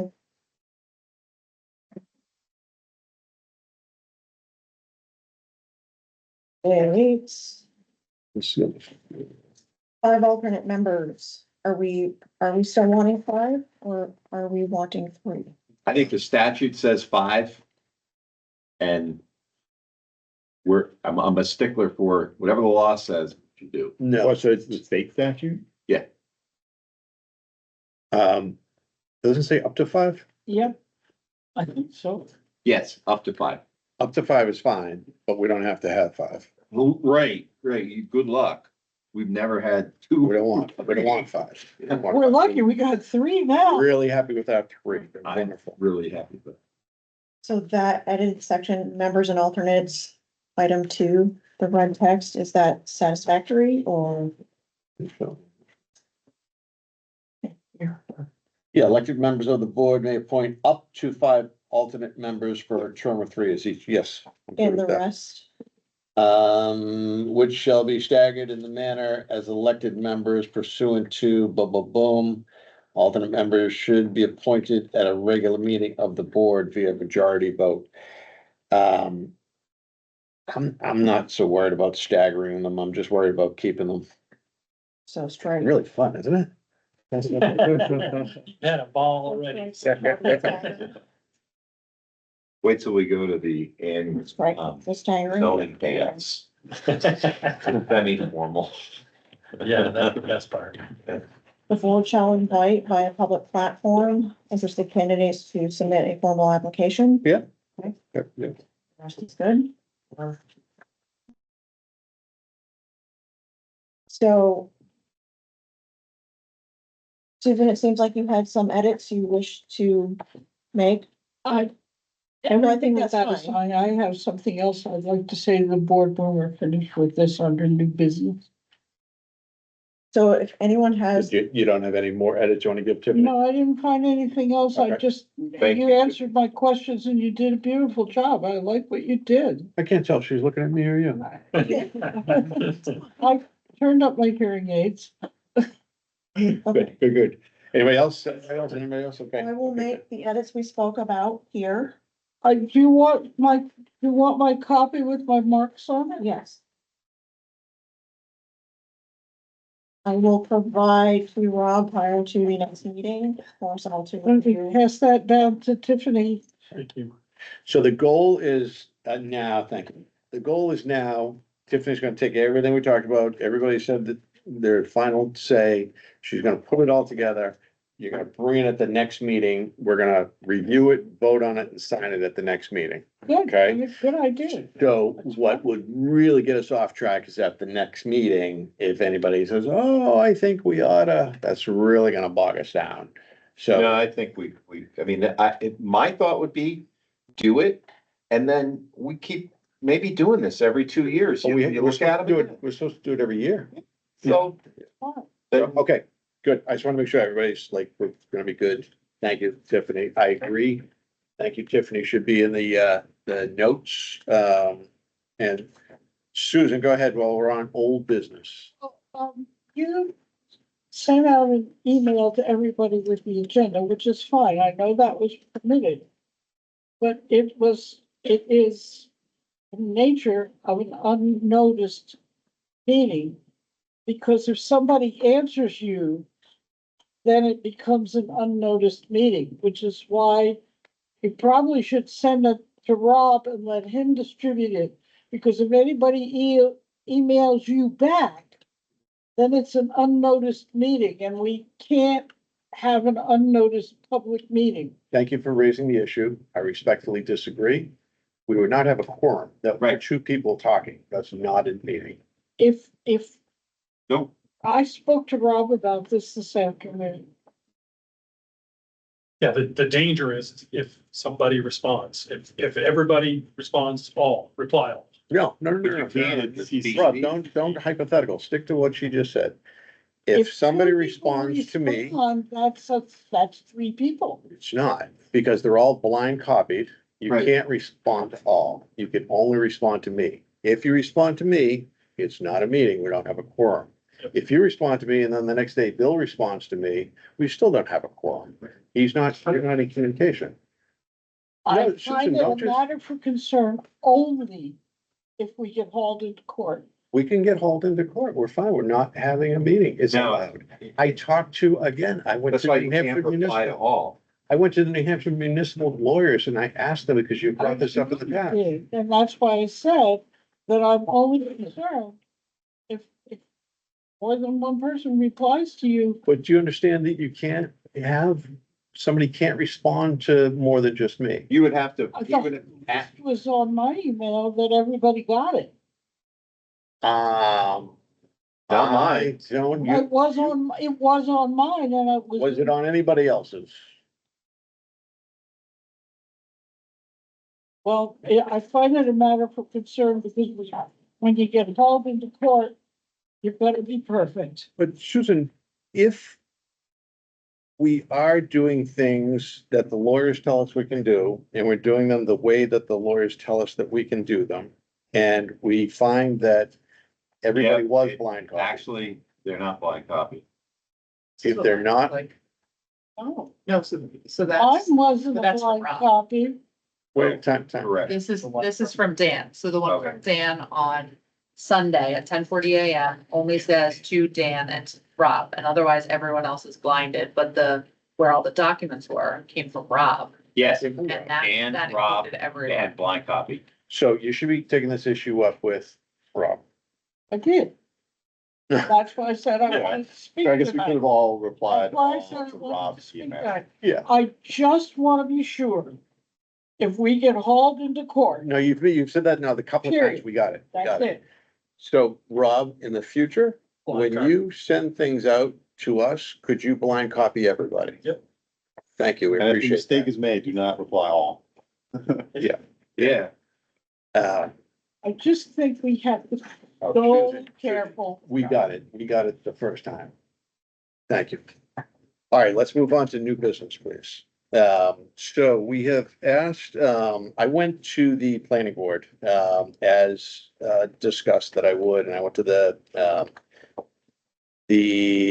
other one, their select board. Yeah. And they were very good. They were very good meetings. And Rob was there and was, able to fill in blanks if I couldn't. But, the planning board, said, hey, you know what? We are in the process of updating Article 5, the zoning board of adjustment section, and we're updating all the zoning. We're looking at all the zoning, the majority of the zoning.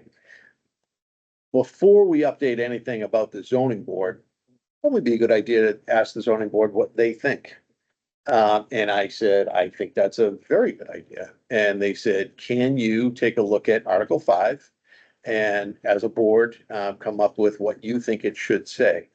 They did not say to me, whatever the zoning board says is what's gonna go in there. And I do not believe that we have that power. They have that power to put into the ordinances what they think should be in there. I disagree. I think our attorney told us very clearly, and the reason I'd never heard it before. He said, you are a quasi legislative board. Yep. And he said, you can introduce legislation. It's not been done.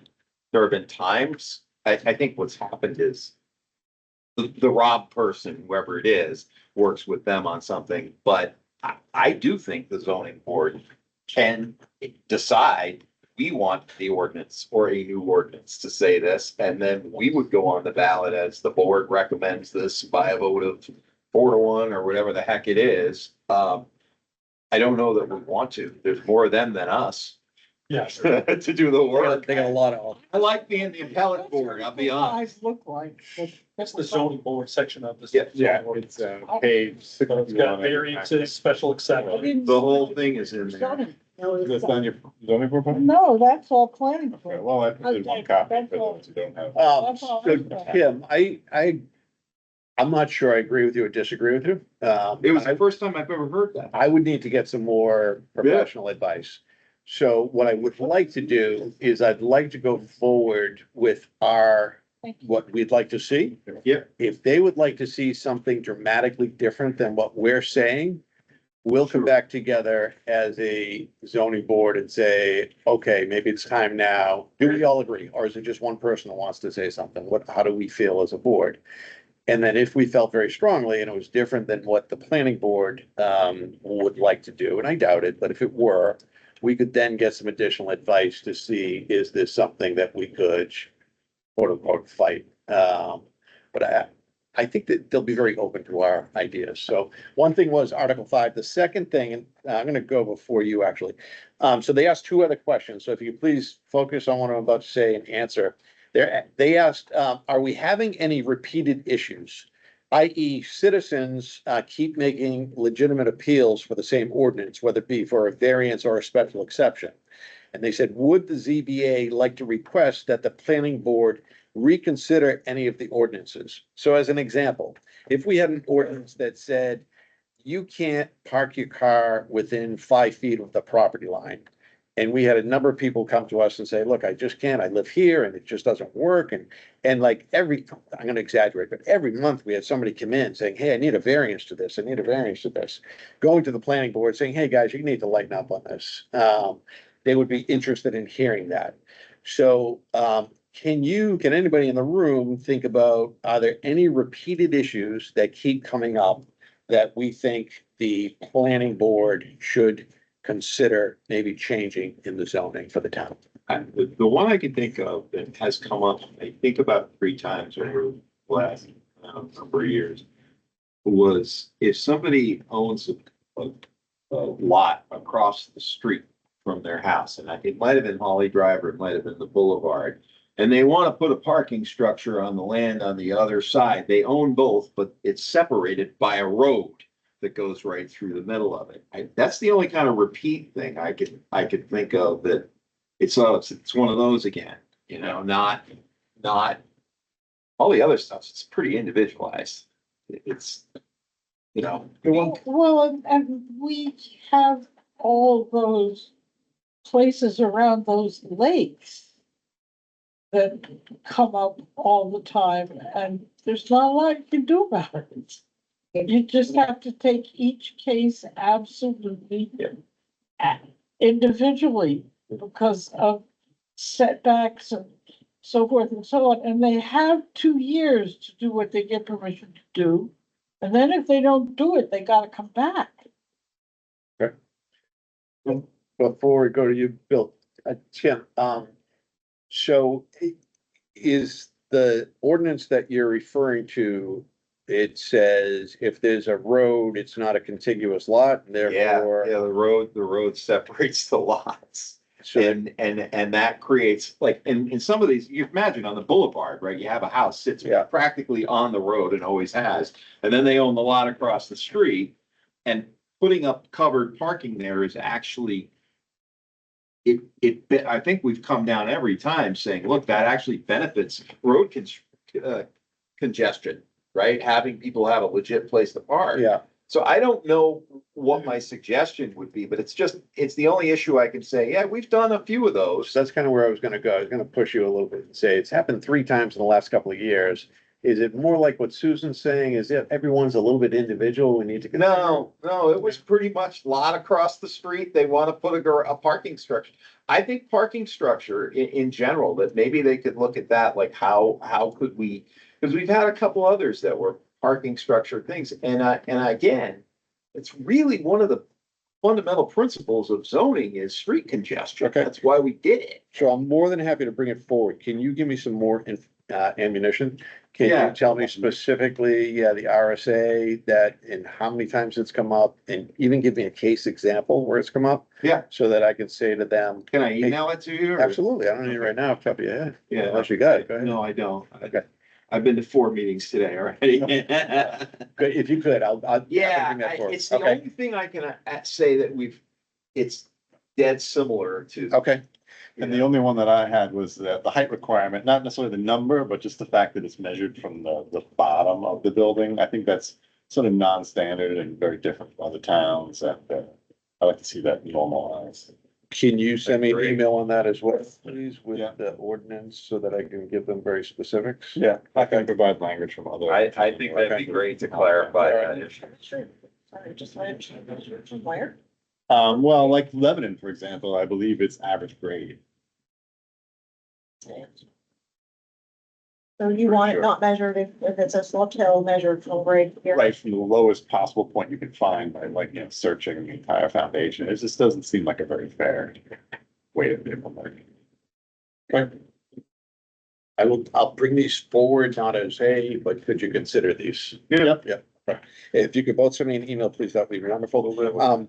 The other question they asked me is, are we having problems with any other ordinances that the planning board could help with? Like, is anything unclear? I couldn't think of anything that's unclear. So far, everything seems like it's been pretty darn clear. I would love to see a definition of applicant in this ordinance that says an applicant shall be a property owner, land agent, or somebody permitted in writing by the owner, whatever they want for language. It occurred to me like, just end that discussion permanently. We can allow everybody, but let's do it legitimately. Because I think we would all come out the same way, but it's just a quick definition. Well, if you get called into court meetings, Well, I love court. All right, you spend your life there. thank you. So Bill, please take us away with the work that you've done for Article 5 zoning board of adjustment section. Yeah, so I took a quick look at our Article 5 and compared it to other ordinances in other towns. Well, that should get choose and yeah, gave you one copy. So, We need one more, I think, if we got one. So, Kyle and just, Oh, was there two What do you- pages? Yeah, so it's if you want to look at our Article 5, it's on page 61 of your packet. Are there 2 pages? There are 2 pages. We only got one. it's all right. Need coffee? We need some more 2 pages. Okay. We need some more second pages. If I need to Thank read it, you. I'll cheat. What do you write? Okay, yeah, so there's 9 sections to our Article 5. The first one enumerates the offices of the board. Doesn't say what they do or anything, but that seems to be pretty standard.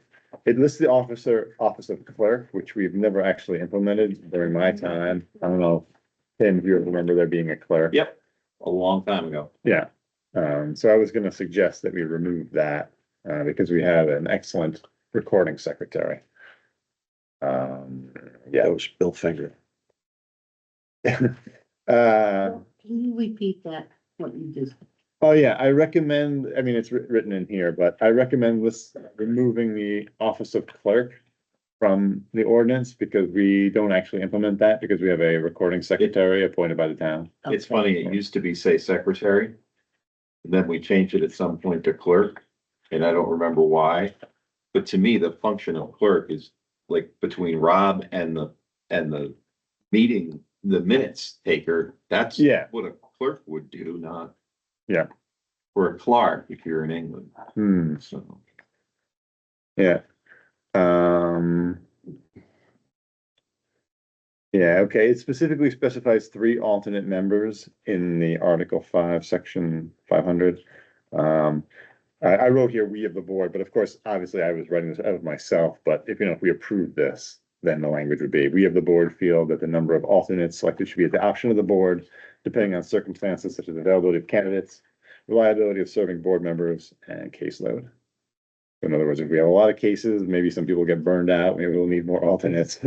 If every week was Laramie Farms, I think we'd all be looking for alternates.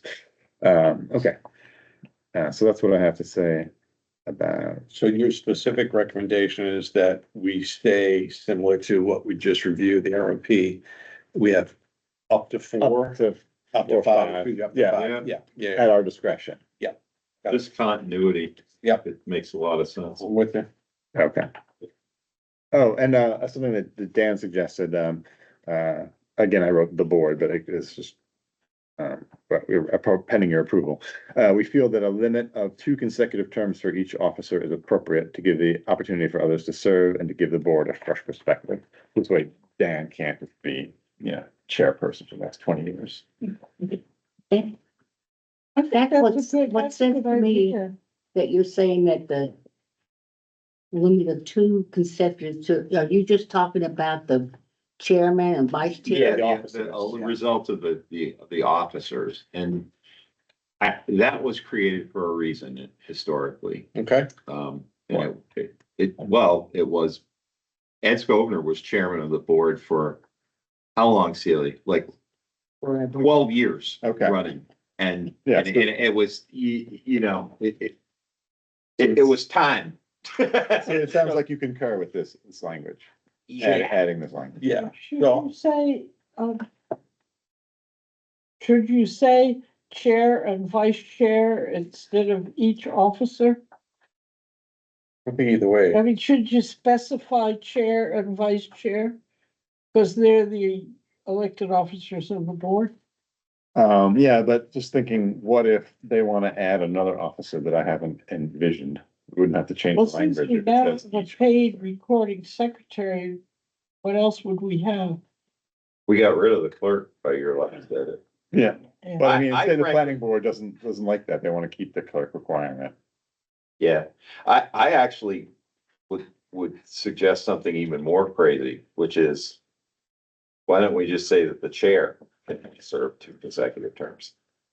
I think necessarily a former chair becoming a vice isn't a bad plan sometimes, if that's where you're at, because people's terms get different, and you just say the chair can't be more than 2 consecutive terms.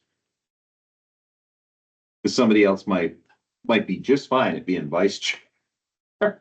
That's all I'm thinking, like, I don't know. Yeah, Yeah, well, vice chair, I was vice chair and I didn't have to do anything except once. I like that. I just wondered if those names should be in there instead of officer. That it should be specified chair and or vice chair. I think it's pretty clear the way it is. I don't, I like the idea of 2 consecutive terms because I think as things change in the new plug. my opinion is you don't have to spell it out, and I think it's Yeah, as written, Bill. But it's fine. I do too. I can read this and understand what it is. It's not crazy. Okay. The second section is the meeting of the board and adoption of rules. And the third section is the powers of the board. And I think these sections are fine. I don't know, does anybody have any objection to either of those sections? No. Okay. Section 503 is hearings before the board. It does not actually specify the minimum number of seated board members required to approve decisions. I know that might be in the rules, but it's not actually in the ordinance. Is it in our rules of procedure? That you have to have a form?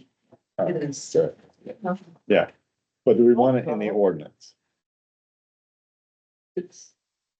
So I would say, It's all the rules of order. You gotta have a quorum.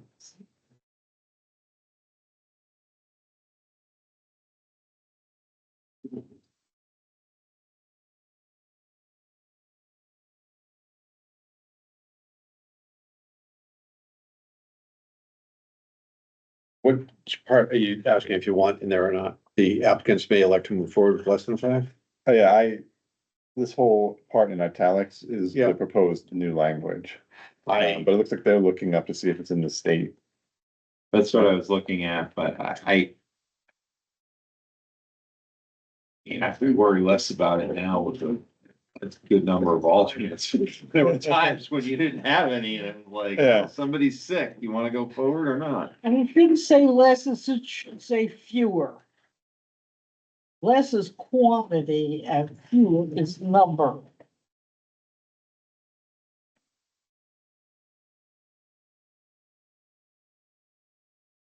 I am comfortable with the italicized language. Okay. If you want to take Change Susan, less to fewer. You wanna take- Less than, greater than. You know, fewer is number and less is quantity. In the dictionary. I think. I don't think that. I think it's understandable either way. We're splitting hairs. Section 504 is the power of granting special exceptions. It also references the other part of the ordinance, so like, in other words, it's not redundant, if I liked. So I didn't have any problem with that section. Section 505 is the variance section. It does repeat the criteria. However, I looked at many other ordinances from other towns, and almost all of them also repeat these criteria. Yeah. So I figured, all right, I guess we're just being consistent with other towns. So we'll let it go. I don't agree on it. What's that, Sheila? I think it should be in the zoning ordinance. The criteria. Yes. Yeah, Okay, well, it is. Yeah. So, yeah, What are you saying? It's repeated in, I mean, these rules are specified by the state, I believe, Yep. so, or or, statute says. yeah. So We just- it seems redundant to repeat them in our own ordinance. Staying within hours of the, what she's proposing to. But like I said, She said leave them as they are. He's agreeing with it. Yeah. He likes them in there as well. because Lebanon has them, Okay. Hanover has. them, Granton has. it's good to be The out. only time I found that didn't have them was Sutton. I could have We don't like Sutton. We don't figured like, it out. well, not with Everett. I like Sutton. The lake is good. Oh, Harmony Park Road's kind of nice. All right, I like Sutton. The appeal section is fine. The Conservation Commission notice is fine. Yeah. I'd like to see it, them get it. Do they get a notice, Rob? Huh? The equitable waivers section is fine. Conservations. Here. Conservation. Conservation. Yeah, we send courtesy copies to everybody. It's just, it's a long. They don't do, they're not responding at all. So I did look at these other ordinances, out of curiosity. Did you know that most boards are actually appointed, are elected? Hey, excuse me, guys, let's try to focus on Bill here. What he's trying to do, he's almost What were done. you saying? Posting them on the Oh, website. we are one of the few boards that's elected. Most boards are appointed, especially in Upper Valley. Like Hanover's appointed, Lebanon's appointed. I wish her This- sitting board. this one- Yeah. I would think so. I think you answer the people. Make sure. I do think it makes us more responsive. The two of you, we're gonna throw you out here. You want me to call security? Anyway, I just thought that was interesting and worth sharing. I mean, the reason, just Susan asked me about why the Conservation Commission gets noticed, and the reason is very simple, like, that they're the environmental people, right? And so if one of our cases, particularly the lake cases, they take an interest in that stuff. And, Anything environmental, And- private wetlands. Right. Not just the right, lakes. and Well, they should have had been noticed about this one. They were. It was so close to it. Yeah. But Everything we do is public. I mean, publicly noticing everything. Yeah, I also not think that there was, I conservation. don't know about you guys, but I got a fair number of people that emailed me and said, yeah, like, hey, what's going on with that? I go, I don't know, I haven't read it yet. But I do think they get noticed for a reason, which is, So you know, they- they're, if Alan they want Strickland it- doesn't like it, we're not doing it. That's the truth. No, Cause they do all, everything. I mean, they They say do. all the natural resources, So wetlands, yeah. I have never had a complaint from the Conservation Commission. They didn't feel as though they were being noticed appropriately. So Rob, whatever you're doing, please. Been on the box, what do you mean?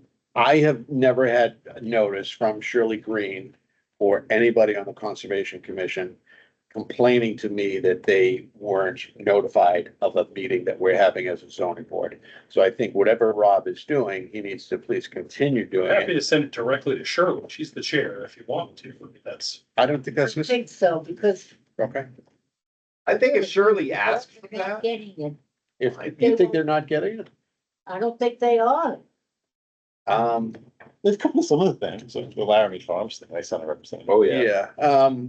All right, Rob, if you could please, in addition to all the other CC the Conservation Commission. Thank you.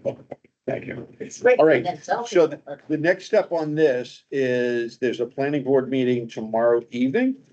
We won't be talking about it there, but the one in 2 weeks, I'm gonna request that, we get time on the agenda. Bill and I are going to attend. We need to make sure it works for your schedule. Yeah. Bill and I are going to attend, and he's gonna talk about the first issue, Article 5. And I'm gonna talk about the other two questions they had. And I'm gonna, by that time, have a response from Tim. And, the other one was from Bill. And, I'll be able to articulate those. I'm an alternate on the conservation commission, because nobody else would volunteer. Oh, okay. What, remind me again what I'm giving. I'm giving you, just remind me, seriously. The question, you had a thing that came up all the time on the zoning. Yes. Yeah. The It lot. came up 3 times the last, few years. The road separates the lot. Yep.